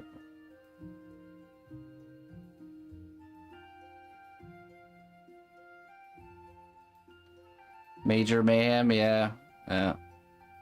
Getting through hard parts of projects, and you know, and the reality is I have those moments too. Those moments where there's just a lesser enjoyable stage, or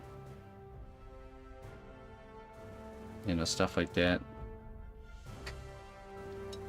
I think every artist does. There's always the work that doesn't, the unenjoyable work. Everything you do has a phase of unenjoyable work involved.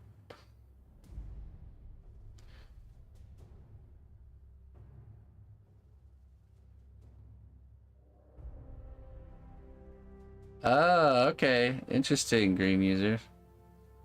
Yeah, because I've also looked pretty heavily into 3D scanning, and it's not an easy process. It's not like you can just buy the equipment and then, you know, like hit up one button and get perfect scans. You know, like it really is a craft in itself. So that's interesting. Very interesting. Green Users is a sculpting couple that produces miniatures for Reaper Miniatures. I don't know if you guys do for other companies too, but yeah, they produce like production level minis. Really good stuff.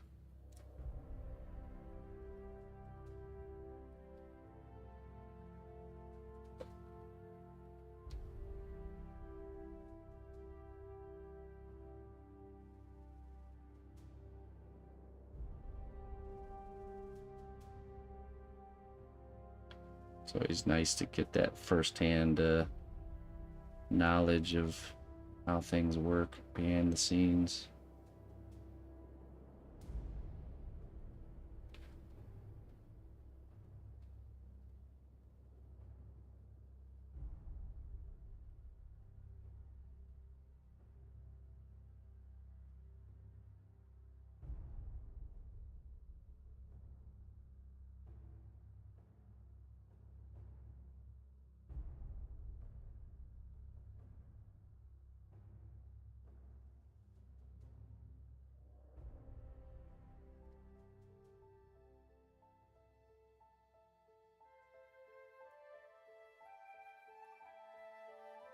The more yeah, super small stuff to me is it's more tedious, but it's less surface area, so it's less, to me it's less rendering time.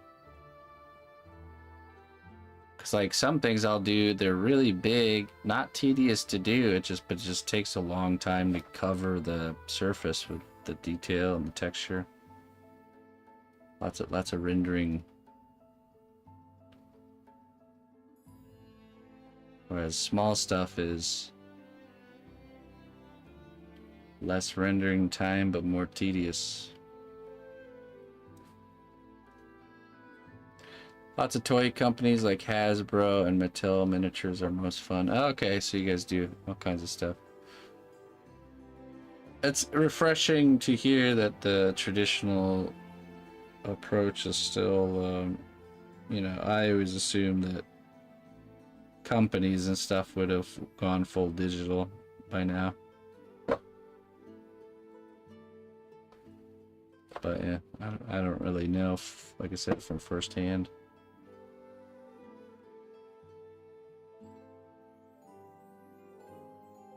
I never existed in the industry, so I don't really know about the industry other than word of mouth.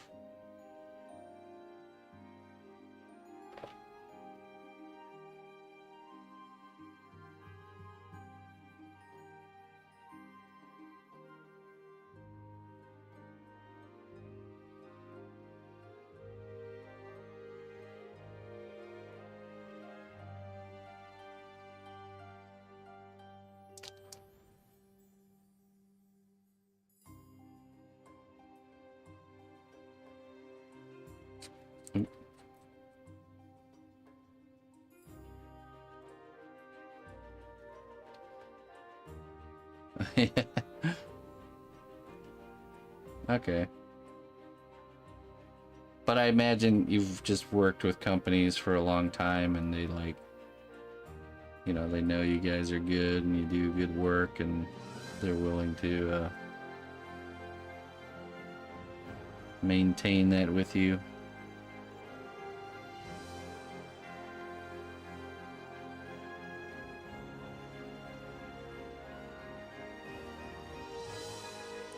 But you know, then once you guys are gone, then they're just gonna go straight up full digital.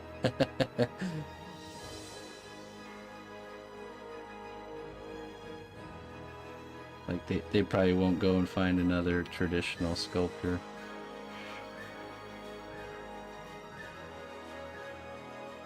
There's another, oh man, there's a streamer fairly new to streaming that sculpts for a toy company. I don't know if you guys have found him yet, but it's really cool to see his workflow. I wish I could remember the name.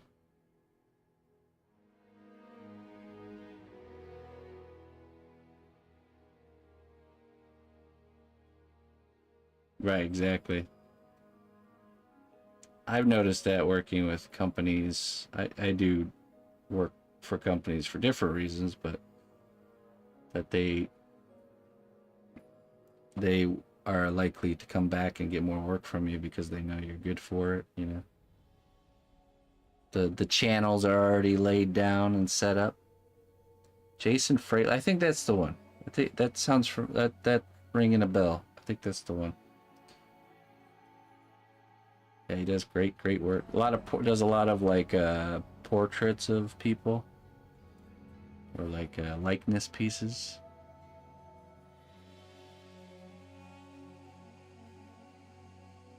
I think that's the one. I'm always terrible at remembering names.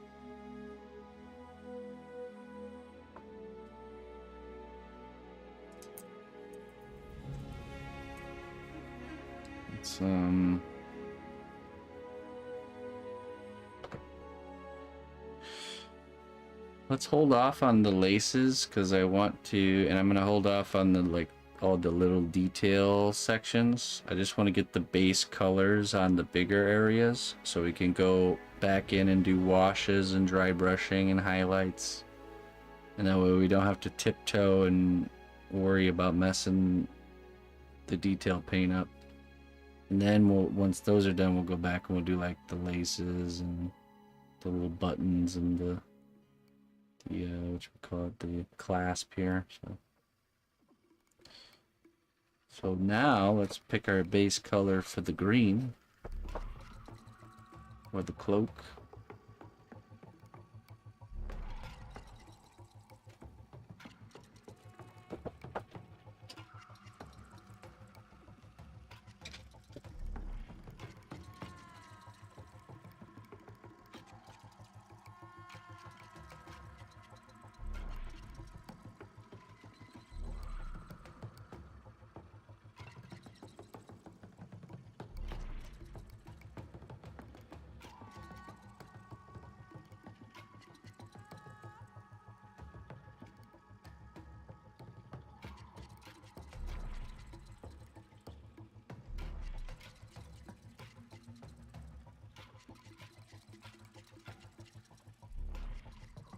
All right, there we go.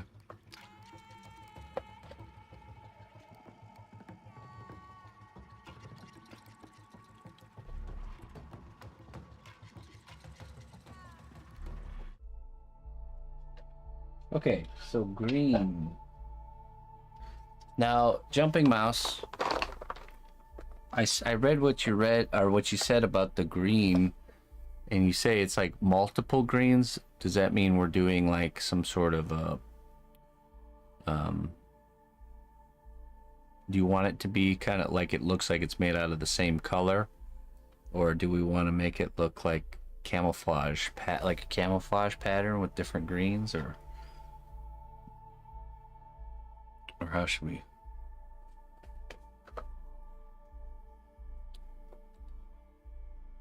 Yeah, just like or do you mean like using just like maybe a one green for like the base color, a darker green for shadows, and then like a lighter green for highlights, but maybe with a little yellowy tinge so it's blends into the natural environment more? Something along those lines. Very shades of dark, or maybe a gradient green from like dark to lighter or something.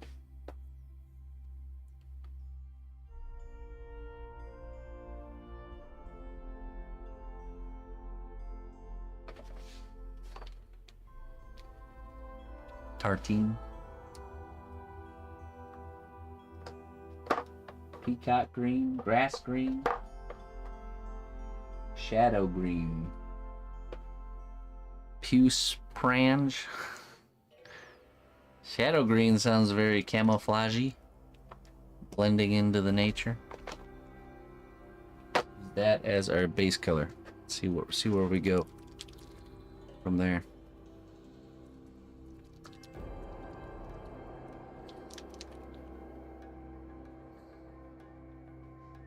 Okay. All right.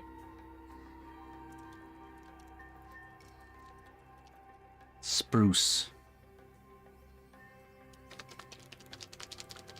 We're gonna go with this shadow green, and we'll see how it looks. And I could probably upgrade my brush size. This big one here. Shadow green, not too crazy vibrant. Would be a good base color.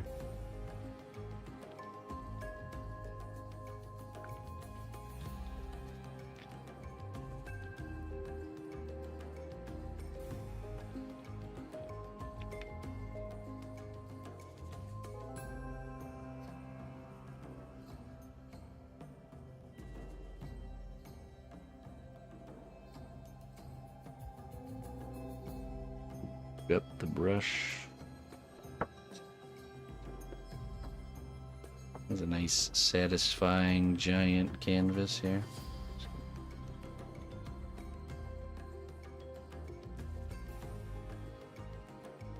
Douglas green.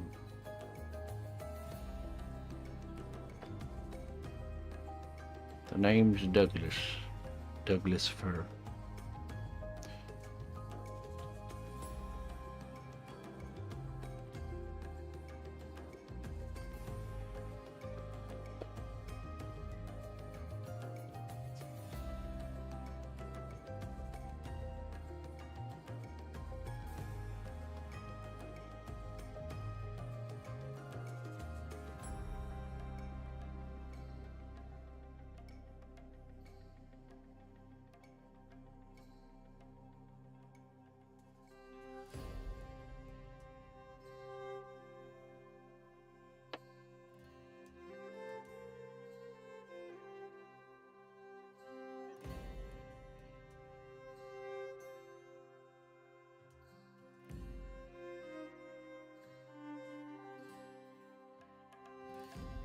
Sir Douglas Green. That is a good character name. I would have to agree.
I can do anything I put my mind to.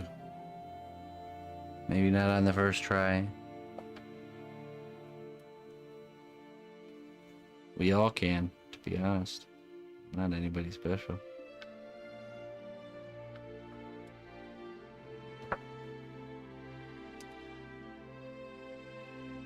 If we stay persistent, try our best, we all can do wonderful things.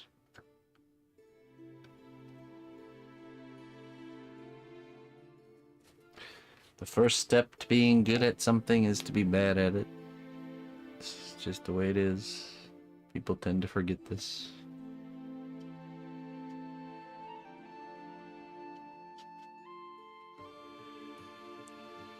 Humble yourself, allow yourself to be bad at the thing. Be okay being bad at it.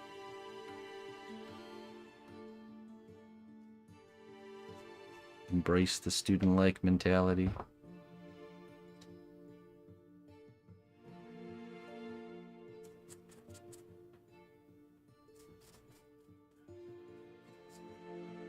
Don't become stubborn and prideful.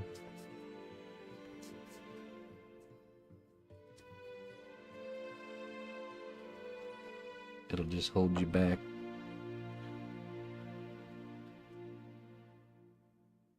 Natural spring of wisdom bottle.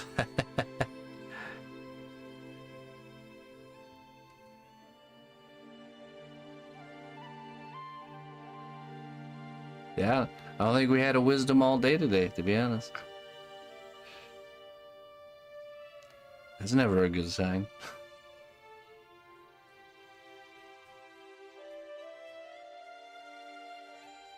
Chat likes to watch me squirm.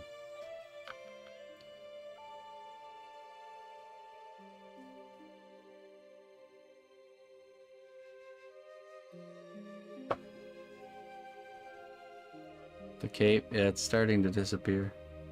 He's fading.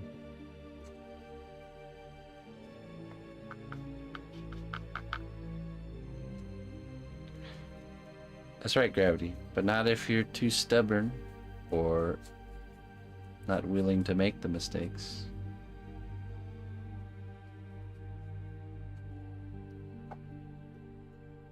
Okay, let's get need some more of this.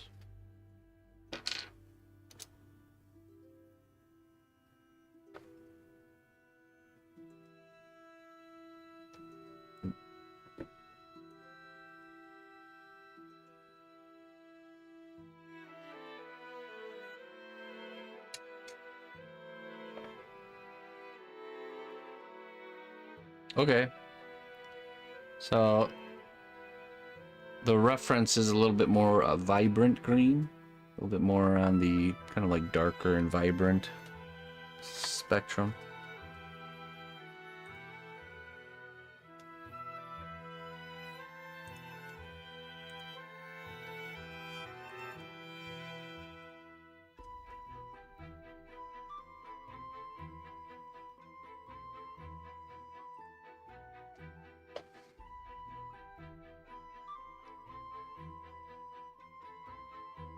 Yeah, almost leaning more towards that like pine green, piney.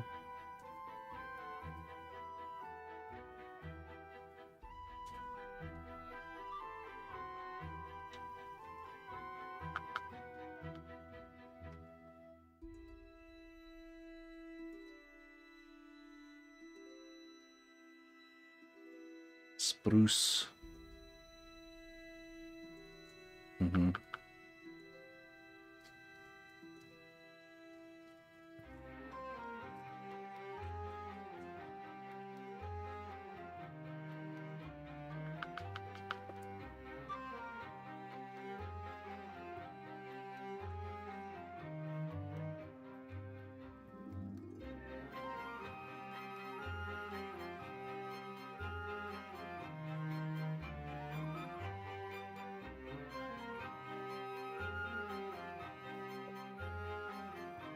Oh. Hey, why is my thing not working? Greetings, fellow adventurer. We've got everything you need to rest and refuel.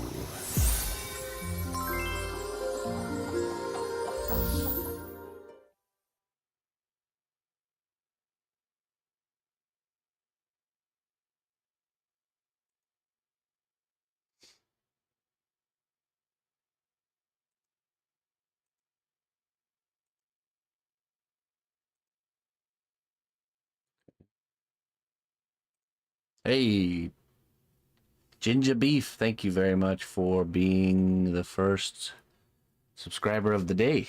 Holy cannoli. He saved the day. Whew, that was a close one. I appreciate it. Thank you so much for the support.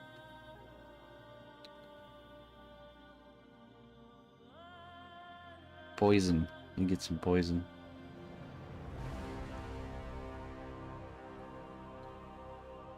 Alright. Let's see some poisonous wisdom here.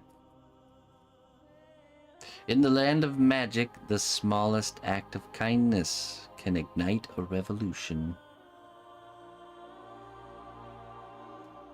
Indeed.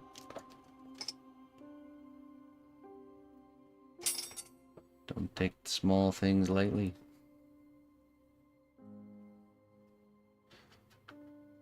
All big things start as small things.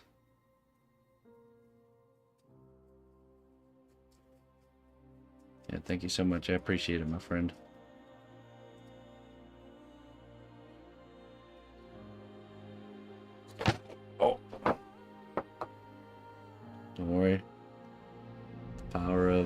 cost.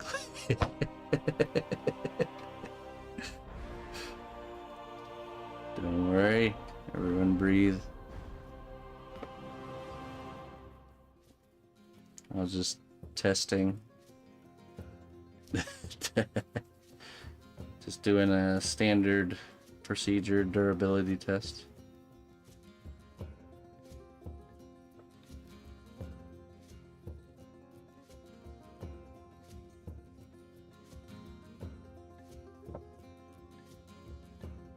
It could be multifaceted there, Jinja. You can observe the macro on the micro. True wisdom echoes through all sizes and scopes. Sample. What color is this? That actually looks really close to. This looks really close to the color from the reference. Doesn't tell us what color it is though, it just says sample. Let me just browse our green selection here. I mean, peacock green is pretty close too.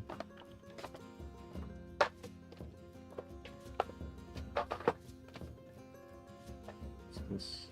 Brilliant green. Brilliant.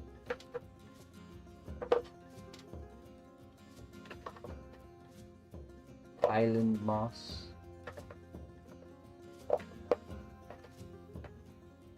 Olive. What's this one? Jade green.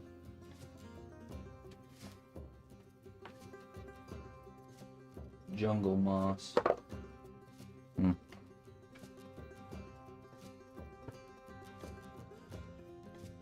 yeah? Well, you know what? Just stay subscribed until it happens, okay? You can unsubscribe the day it happens. You'll be released from your bond.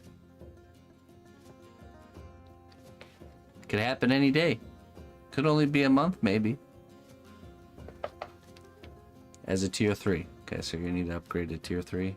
And then as soon as I snap, as soon as I lose my patience, that's when you can halt.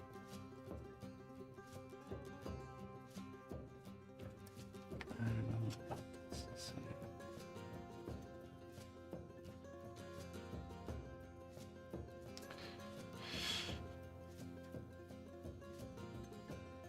I'm thinking maybe this one. This is a sample. Sample color.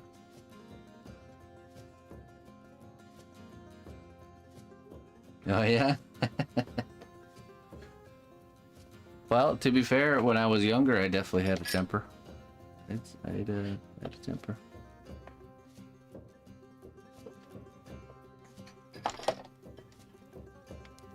I don't know what happened to it. It's gone now. I faced my my problems.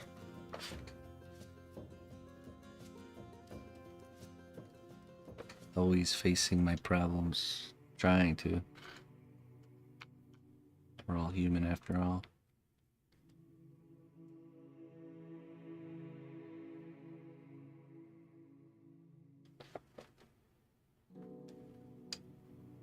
Yeah, I think that's on point right there.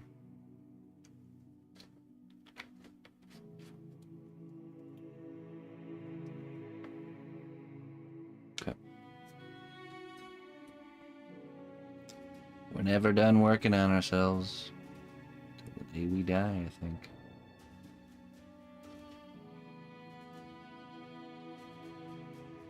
Perhaps one of the reasons we're here.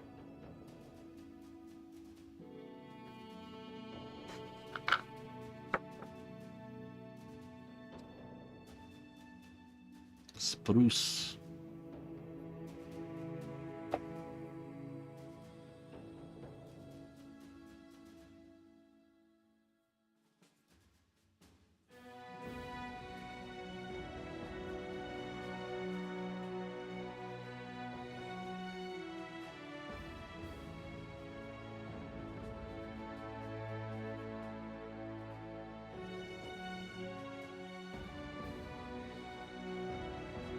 Enjoy calm, cool, collected Chris.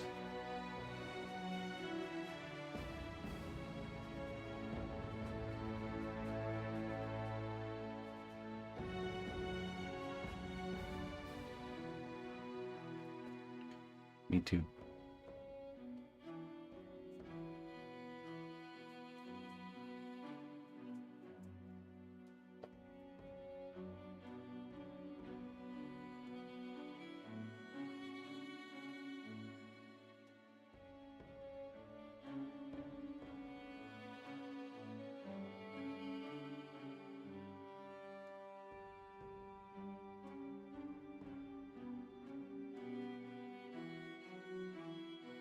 Worst kind of temper.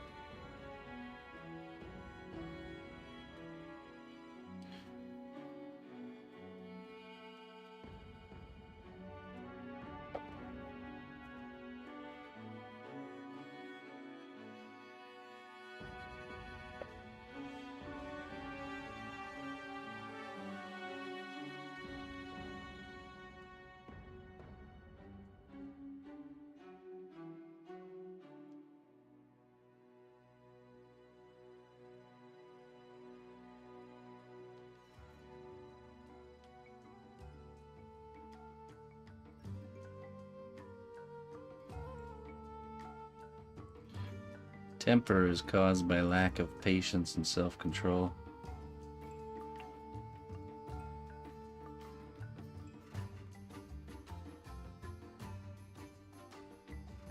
You gain those things by resisting the urge to allow your temper to take you over. Failing at it many times until you finally figure it out.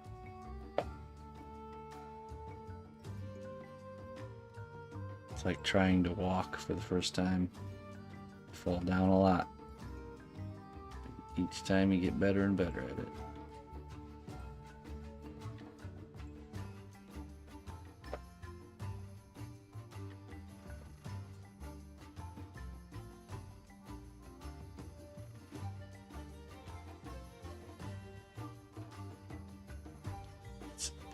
Oftentimes in life, it's not about winning these fights, these skirmishes. It's about trying. That's it. Trying and failing.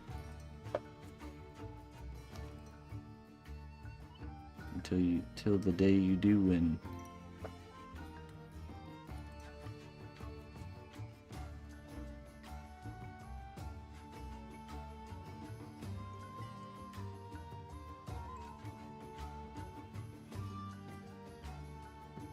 Oldest son started walking one day, I was running the next.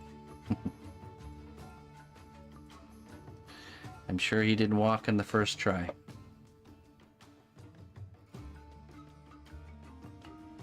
Tells a story when Chris got mad.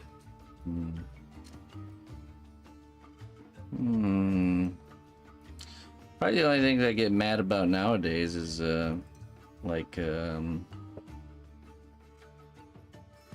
if Emma's not listening, that stirs up some anger.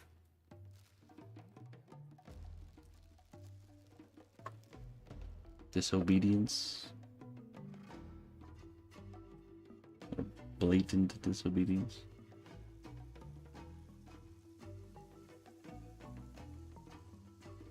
It's more of a frustration though than an anger.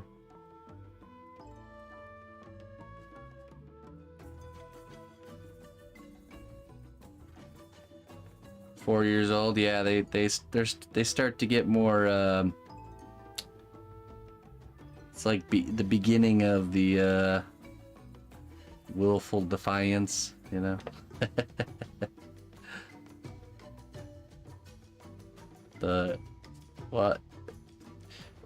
With Emma, I've noticed it's like waves of pushing the limits, where there's like just this strange few days where she's just pushing every button and boundary she can possibly push,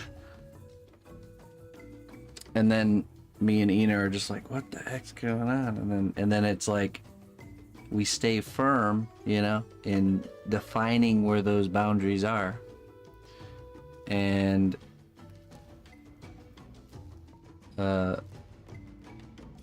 then it goes away for a while. And then it's like a cycle. Then there's like, you know, you fast forward in time, and then all of a sudden there's another stage of testing. But this time she's armed with more knowledge, you know, more ability. So it's like a progressing difficulty setting. Just keeps getting harder and harder. Truly an arms race of wit. More vocabulary, more emotions.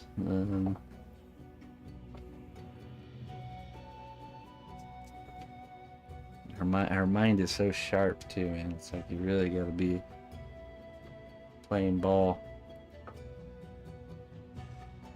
Okay, I'm gonna switch to the smaller brush now.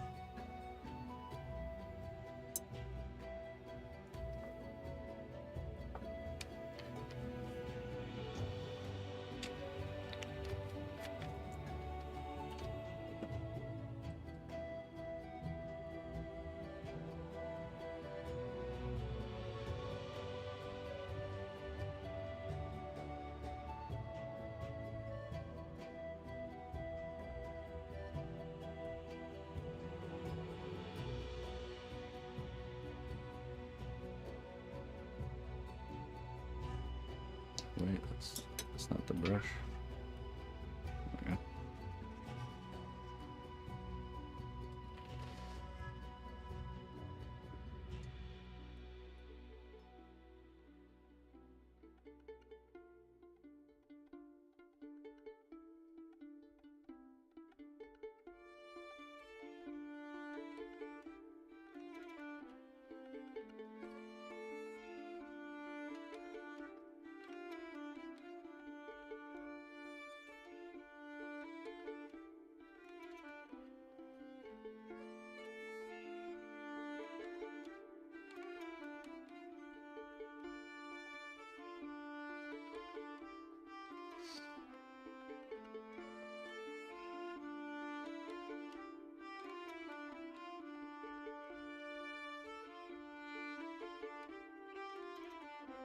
Got off leggy.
Wait, did I start painting with the sample or with peacock green?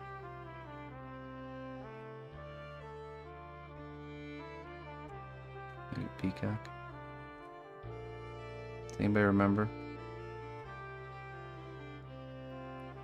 Just want to make sure I didn't mix it up. Sample, okay. Whew. Yeah, just making sure. It just goes on. A lot of paints,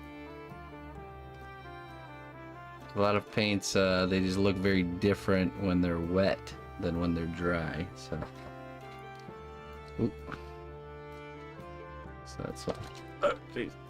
Okay.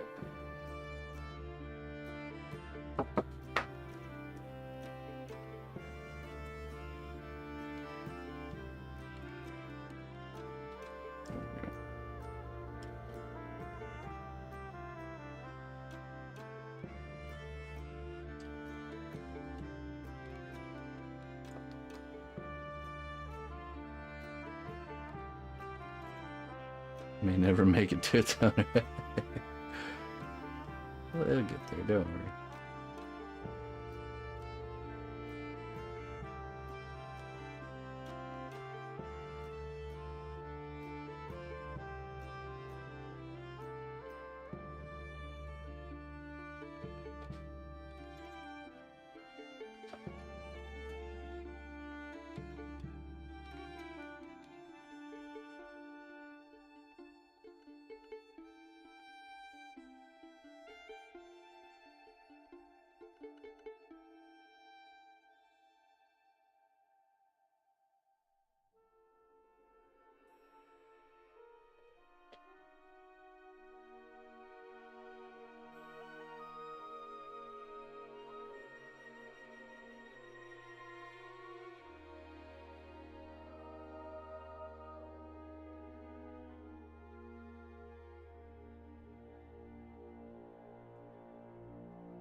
Don't blink.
Casting bets, are you?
So how much more fun are we than the other audiences?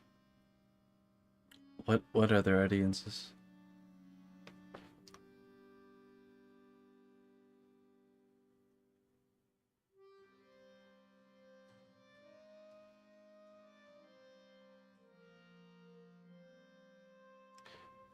No, you wouldn't use this clay to make like a coffee cup. Cos clay is non-toxic, but it's also very porous, so it would be difficult to keep clean.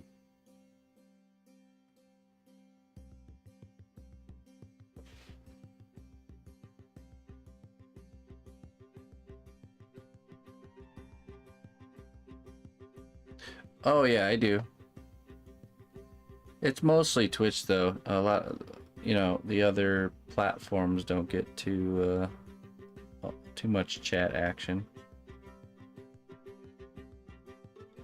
We're still, you know, building up the audiences, as you would say.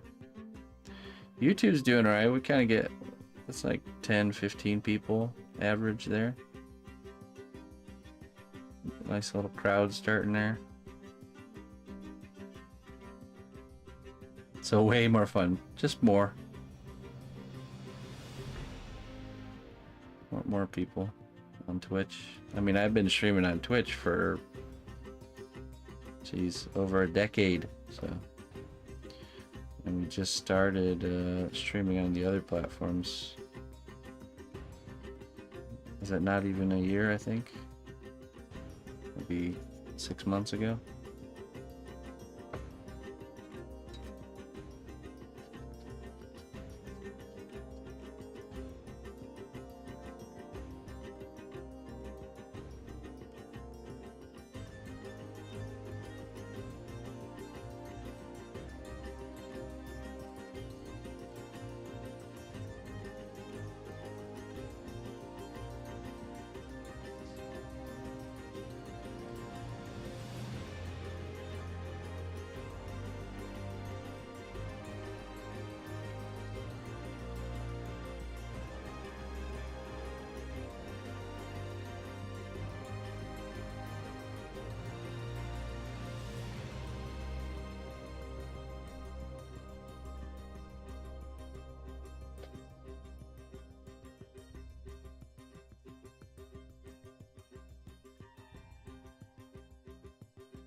We've acquired a few gems over on there.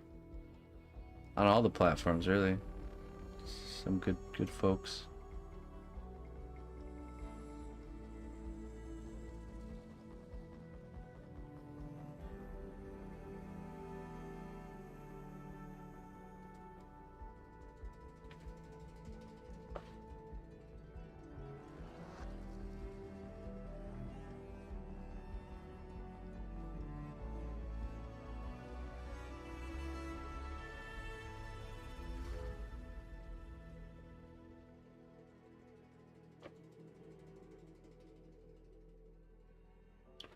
The diamond in the rough.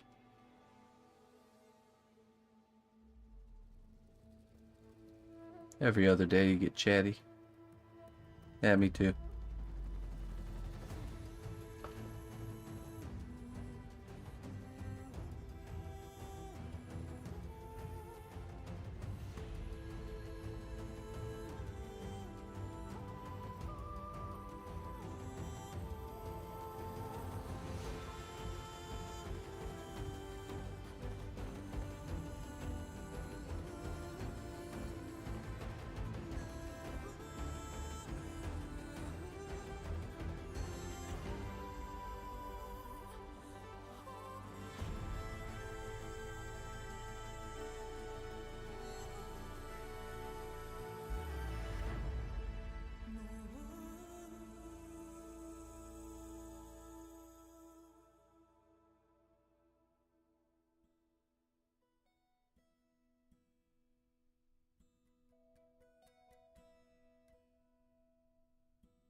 Whoa.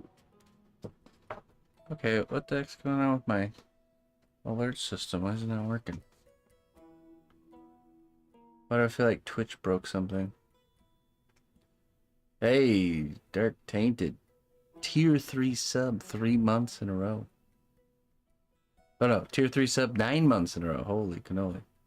Thank you so much. Let me see if I can fix this. Queues. Pending.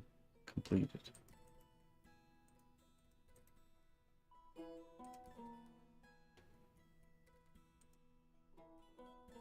Actions. I don't know what I did wrong. Oh, you know what? Let me just restart it.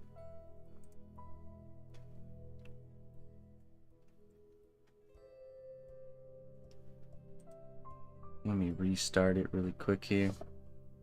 Good old refresheroni. We'll get you your wisdom there, Dark Tainted. Yeah, thank you so much, man. Thanks for the huge support. Thanks for sticking with me. That really means a lot. We've been these last couple months we've been skirting by our 300 number that we need to maintain, and it looks like it's gonna be pretty close this month too. So that 6 points that you're adding onto the pot there really makes a huge difference. So okay, so I reset it. So let's get someone else to tier 3 sub here so we can test and make sure it works. That'd be great. Thanks, guys. Let's go ahead and do that real quick. Make sure everything's working good now. Alright, let's see here. Alright, let's see. Greetings, fellow adventurer. Hey, We've got everything you need to rest and refuel. That's for you, Dark Tainted. Now, my friend, you get to choose. Since you're a tier 3 subscriber, you get to choose between 3 wisdom vials. We got Basilisk Venom, Bat, and Refined Unicorn Horn. What do you choose? Choose your fate.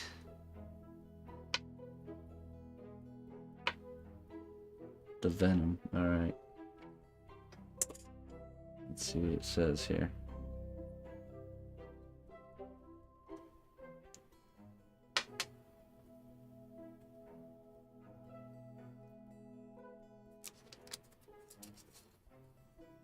Remember, the greatest adventure is found within yourself. Discover it and let it lead you to greatness. That was very deep. Very deep and very true. We're all the main character of our own story. On a great adventure of self-discovery and self-fulfillment.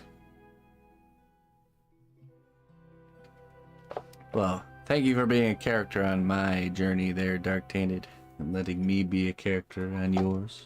I appreciate it.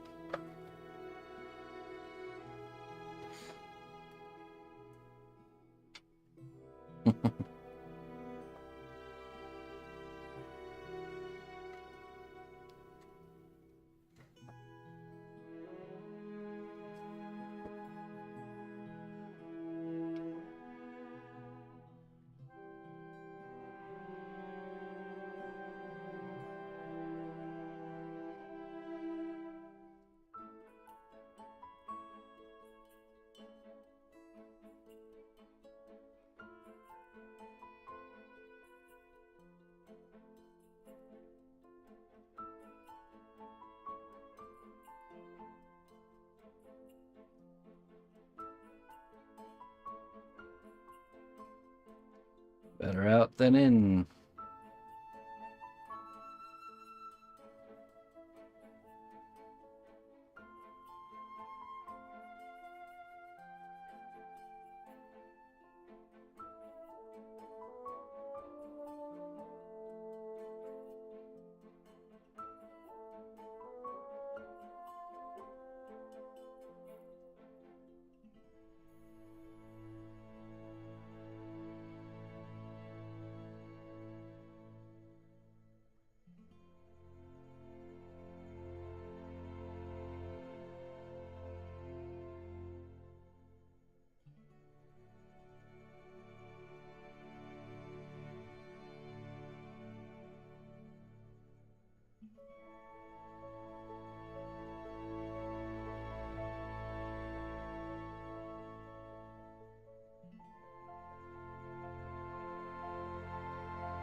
Nice.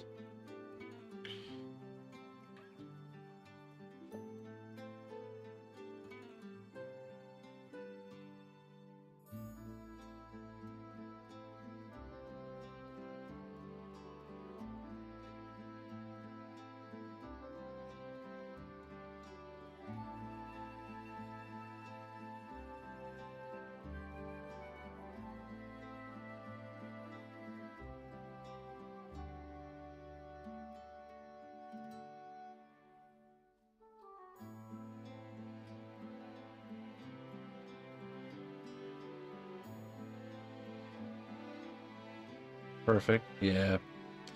Yeah, we were outside enjoying the weather ourselves today.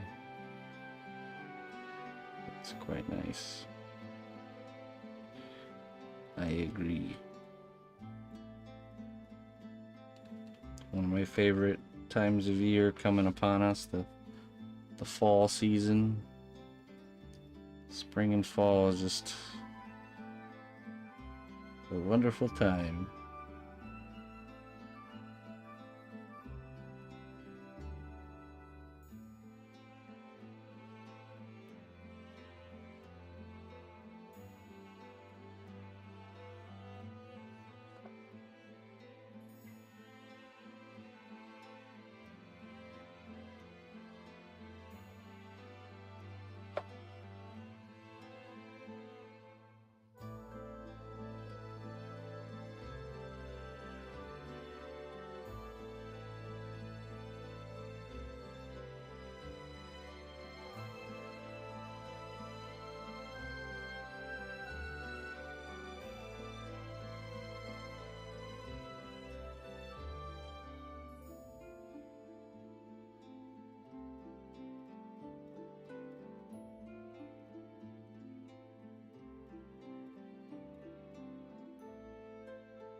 Yeah, right. I love getting those like whiffs of you know, like when the air is shifting and changing, it like brings back almost like a sense of a former time, you know.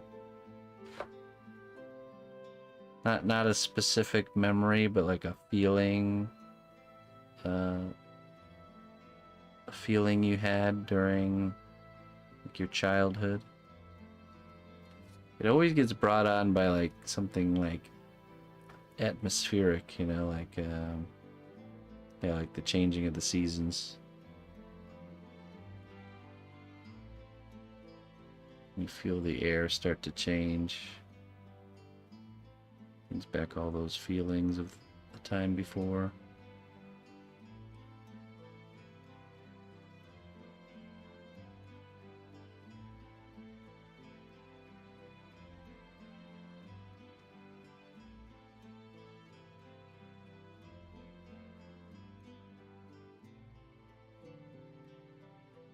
I was thinking about me and the missus were we have a ritual with Emma where we kind of like uh right before bed we kind of just like, you know, play around with her and you know, pick her up, and I'll pick her up and like toss her onto the bed, you know, and do that over and over again. And I brought me back to remembering. I remember when things like that would happen when you're a kid. You felt like you were flying like a million miles in the sky, you know, like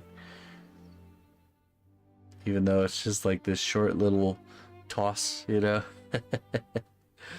But when you're a kid, man, it's like how much more glorious something so simple feels.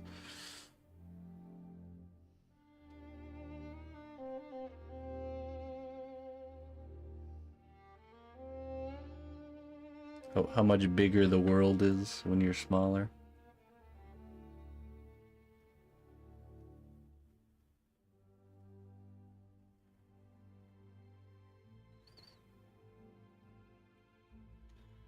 The feeling that depression is created, I don't know. I don't know what that feeling is.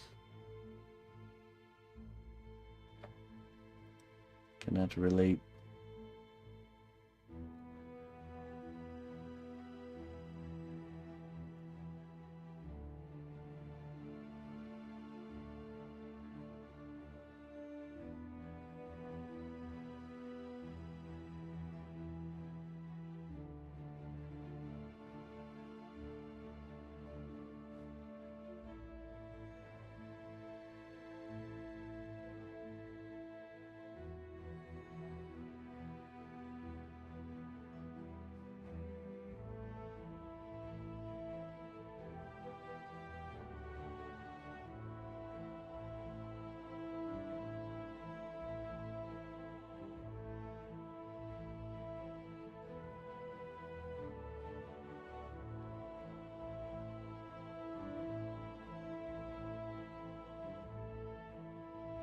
Thanks, Super. Yeah, I like it too.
All right. Very good.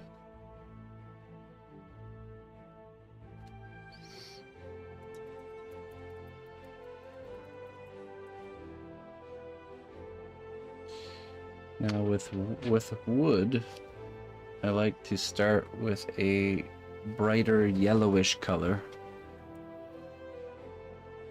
and then do washes on top to create the actual, almost like starting with the pine woody, you know, like the light color and then staining it darker.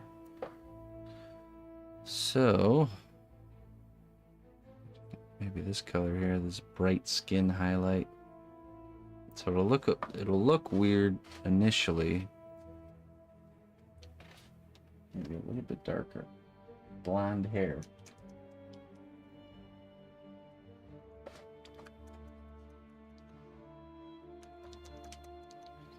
We'll start with this color, and like I said, it'll look really bright and weird, but once we do the washes on top, it'll make sense.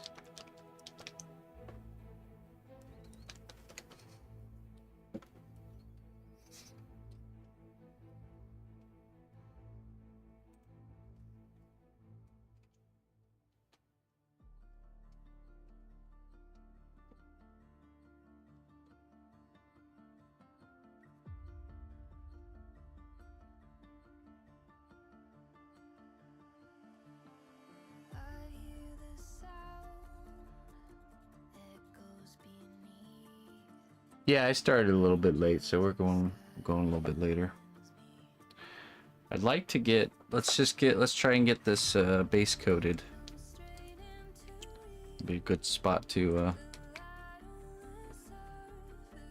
pause. It's nice, man, seeing all the base colors coming together. Really, it makes me happy. Definitely even more happy with the fur.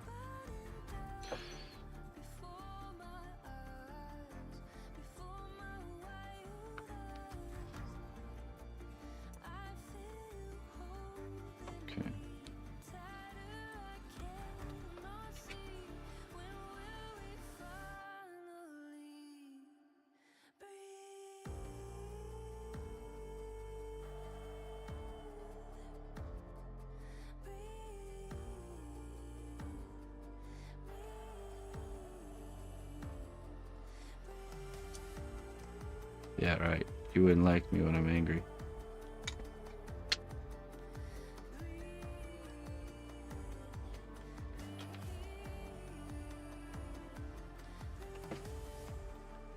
Needly song at us. Very good.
I won't forget.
The wood, yeah.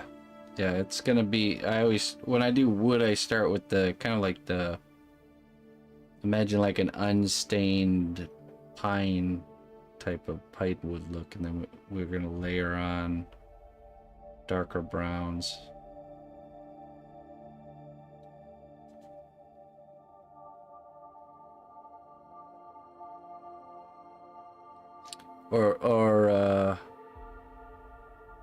Or do you mean the muzzle, like his nose?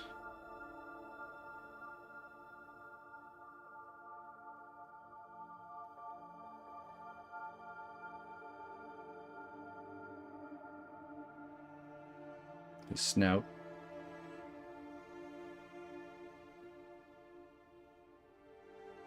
Kind of like the cheek area. We can make it lighter. Just dry brush a little bit of the lighter color.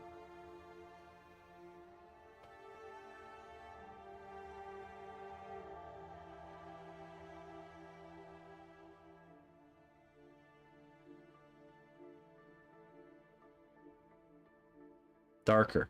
Oh.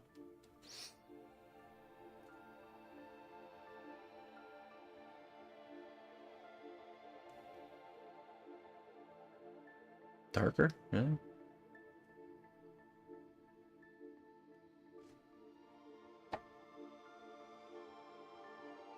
Darker a bit, okay.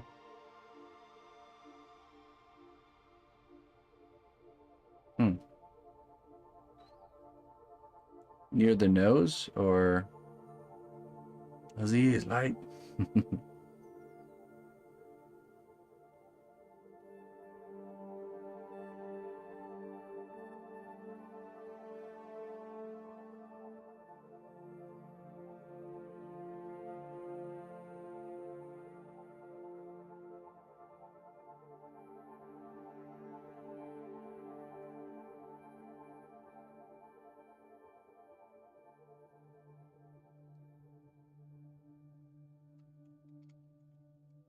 See here.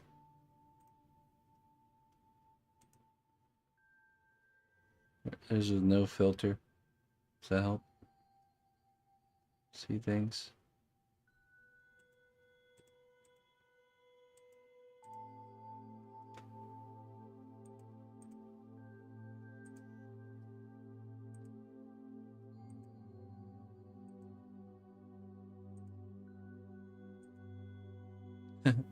Hey, if we wanted to know how we would look with black cape, look at that.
Hail, noble ally. Please accept these treasures as a gift for your unwavering service to the kingdom. Hey, Bio. Thank you for the 112 months of support, my friend. Time to lurk to sleep? Alright. Hey, thank you so much for the support. I appreciate it.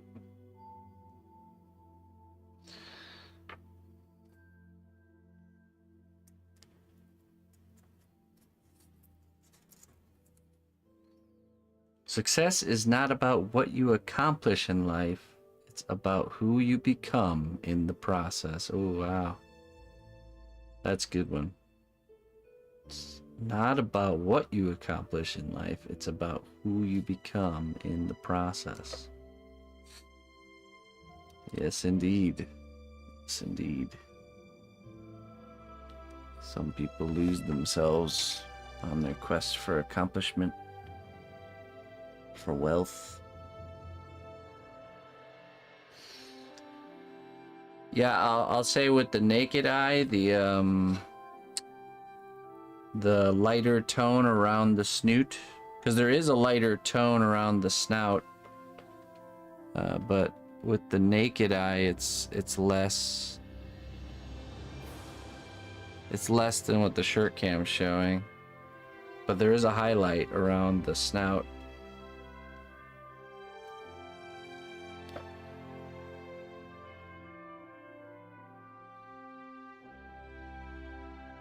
Right. So do you want it to be darker around the snout instead of lighter?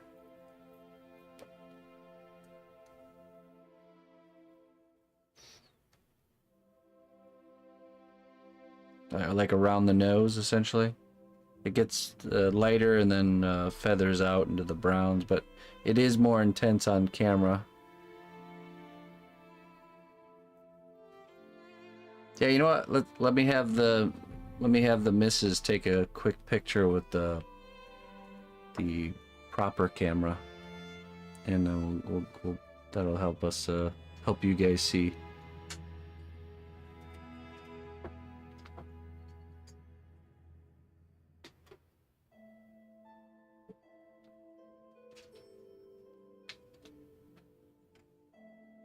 Okay.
All right. We'll do better. She's gonna do a video.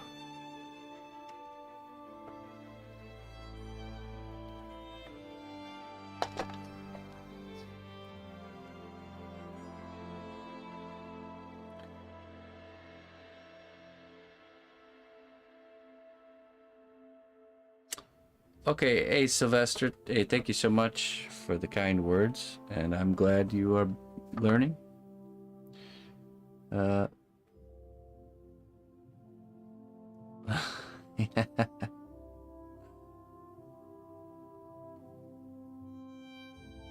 it is. Well, and it's just cameras in general. The nice part about the fancy camera is it has more, it can see color better. It's an expensive camera, so. Plus the misses can really fine tune it so it looks how it actually looks. So there's all kinds of different ways to make parts detachable there, Sylvester. One of the ways I've done with wings is to essentially create a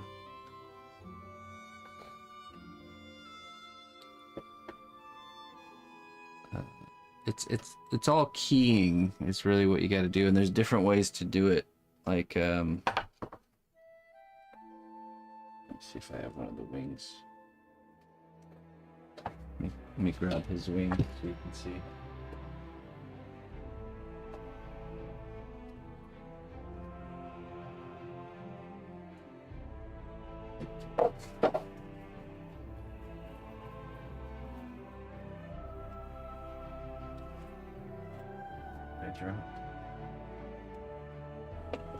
I don't know. Okay. So, oh, see, look at how blue the clay looks with the painting filter.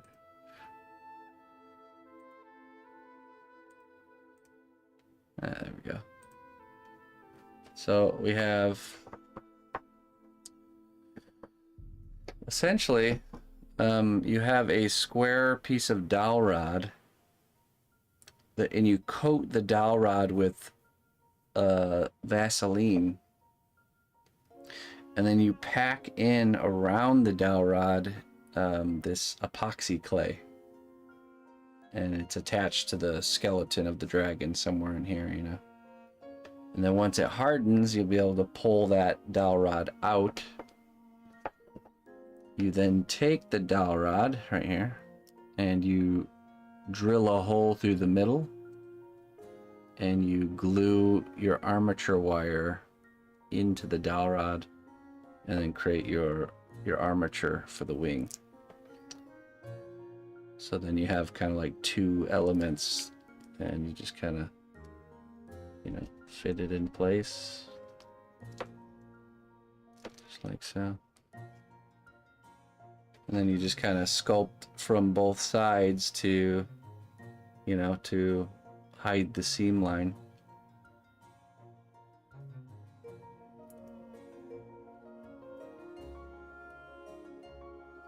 That turned out good.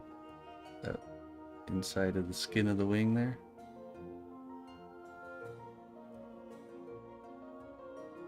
Hey, Kika. And like I said, there's all kinds of different ways to do that, but basically that's what you're trying to do. You're trying to create a key and a hole that match up, and somehow attaching. And there, you know, there's all kinds of different ways to do that. You can also get this telescoping brass tubes, which is something new I've been starting to use.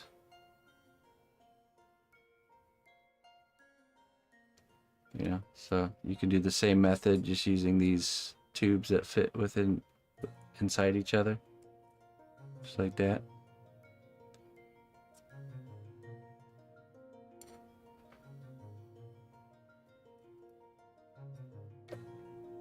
Right. I remember how foreign the idea of making a detachable part was when I first started figuring it out. I had to just figure it out because there just wasn't anybody out there to ask. So when I was learning that method.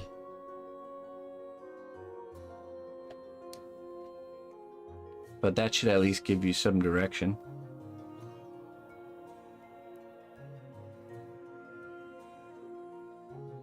Yeah, it is. I agree. Very happy with things. Let's see. Hold on. Let's see. This video's ready here. Hey, Kika, thank you very much for the raid. How was your stream?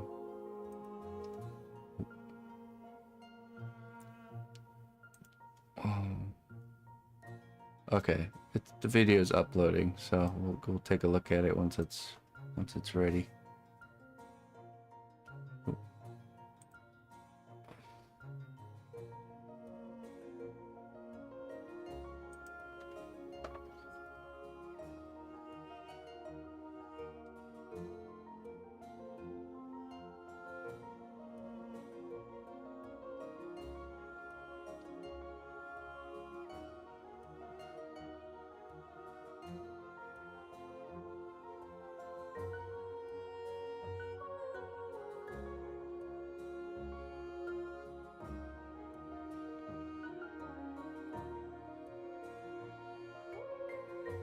Let's see here.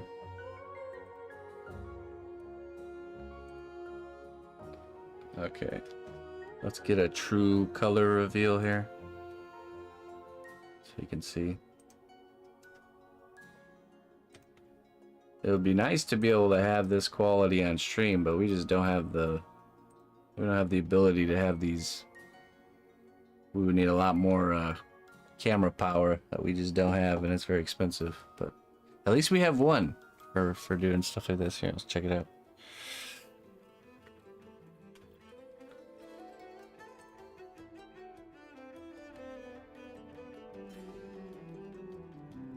There's a very accurate color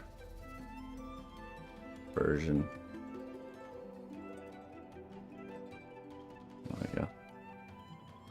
So you can see it on the stream cam. The white appears more intense than it actually is, but the gradient is it's really smooth. So all the gradients with the airbrush.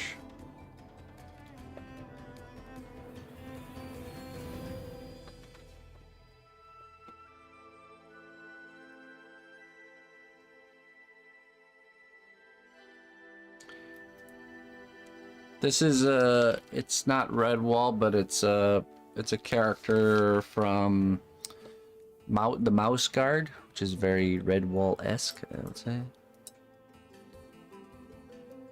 Let me finish up this color here.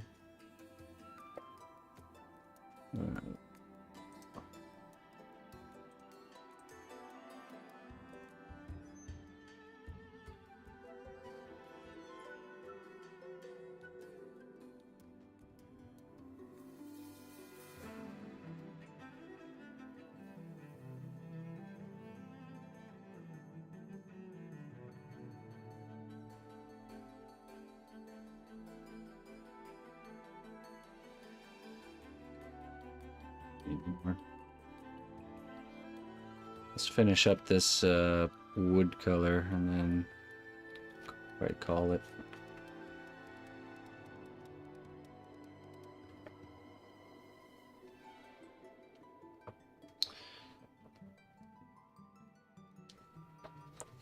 Well, yeah, I mean, if you want to change them, just let me know, because I was content with the way they are right now with the white. Just seems like mice, I mean, some of them have a darker spot around. Share the link. Okay, let me share the link for those that want to take a look. I just need to know what you want, what you would want to do. If you want it to be like a dark ring around the nose and at the tips of the ears, we can do that too. Yeah. Dark edges around the ears, yeah, we can do that.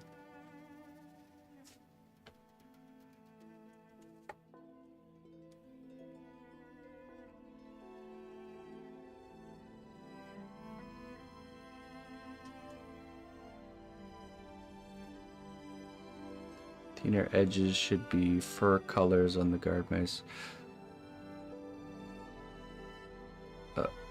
Like on the inside of the ear, the part that's smooth, like this part right here, the skin portion, or do you mean this kind of where the fur, the actual fur, sculpted fur is?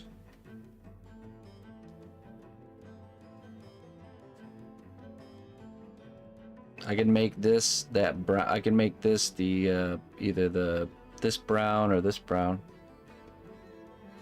Posted. Oh, thank you. There's a link to the video, so you guys can check it out if you want.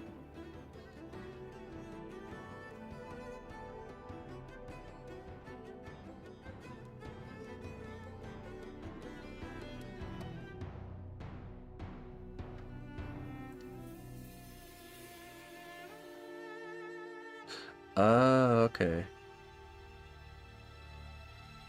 Okay. Right. So this color brown you want on the edge of the ears instead of having this gradient. Greetings, fellow adventurer. We've got everything you need to rest and refuel. Great. Hey, thanks for the 9 months, my friend. I appreciate it. I appreciate it very much. Thank you. Thank you for the support.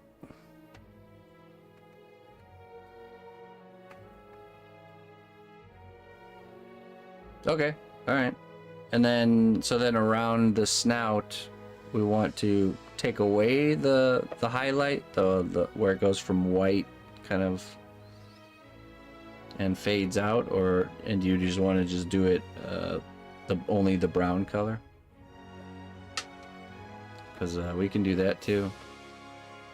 Or it'll be like this lighter brown color around the nose. Or even like dark colored, the darker colored brown fading out instead of it being brighter, it'd be darker.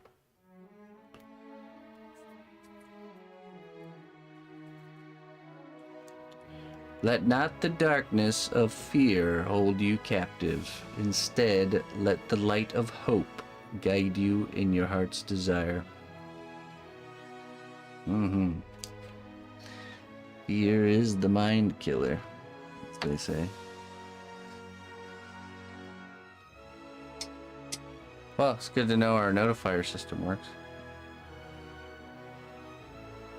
Yeah, thanks for supporting me, Ray. I appreciate it, my friend. Thank you very much.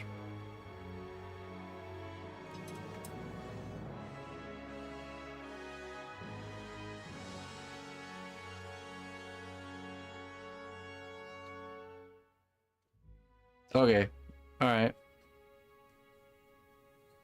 Sure. I can do that. I'll go in with more of the driftwood brown. No, I'm just gonna use up this color here and paint this wooden staff. And then I'm gonna roll on out of here.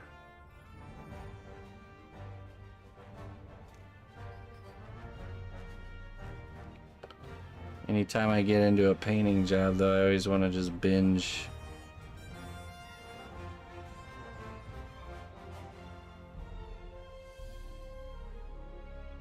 It's always hard to walk away from it.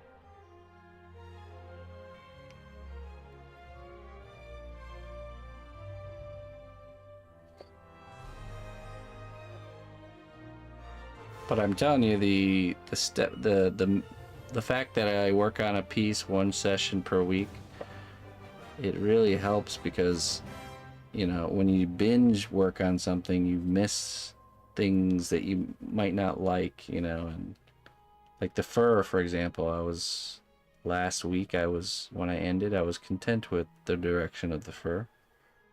But by the time I started working on it again this week with fresh eyes, I was not content with it, so it really does help to kind of like do some work on something and have it sitting there, and you know, as I'm working in the workshop on other things, I'm passively looking at it.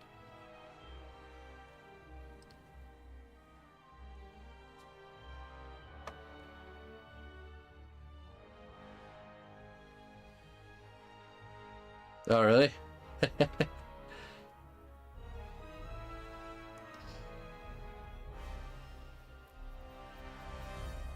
Cool.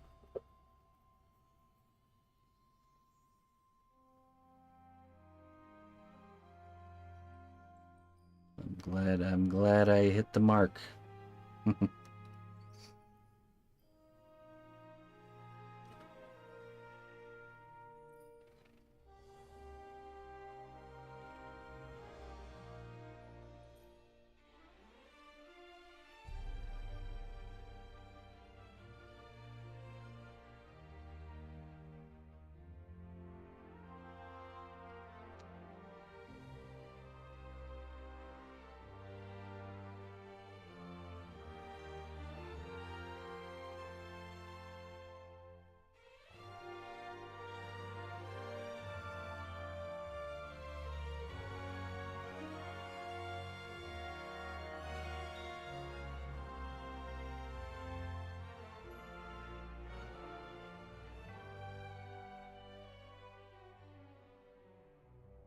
I foreseen this.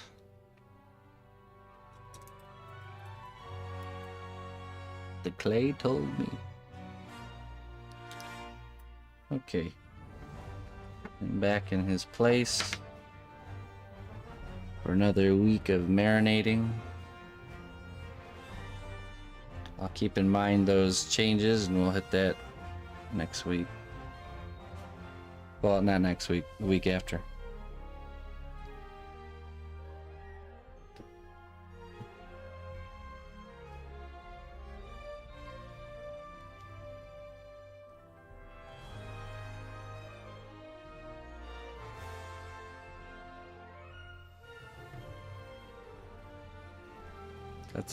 That's a money shot angle right there. This side right here, the way the ear and all that looks.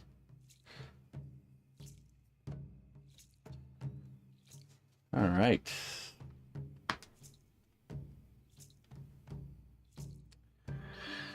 So next week we're back on for another week of the Howler.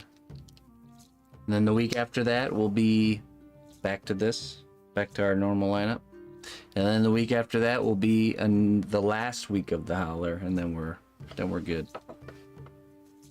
Oh wait, no, sorry. Oh, sorry. Evening streams are not affected by that, I forgot. So this is how you know it's late. Just kidding. Next week we'll be working on this. So I forget. It's just sponsored streams in the morning. Right, yeah. So tomorrow, folks, ladies and gentlemen, we will be working on Morgoth. We'll be probably working on his hammer, and then also I'll probably coat the Morgoth's base with magic sculpt. We got a really cool kind of portal, ancient stone portal looking base design out of foil that needs to be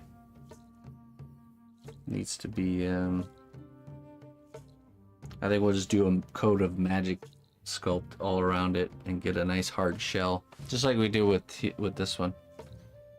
And we get to do some ancient stone sculpting.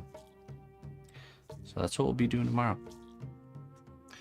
So yeah, thank you everybody. Thanks for joining me. Thank you for supporting my work in all the ways that you guys do. And I will be back tomorrow for Friday stream. And remember, this Sunday is the next class for the dragon, which I haven't done the homework to yet. Holy cannoli. Might be having to put in some midnight I'm already burning the midnight oil. I need to burn the 2 a.m. Oil. the next oil. There's no more oil. We're all out. Oh jeez. All right. Let's find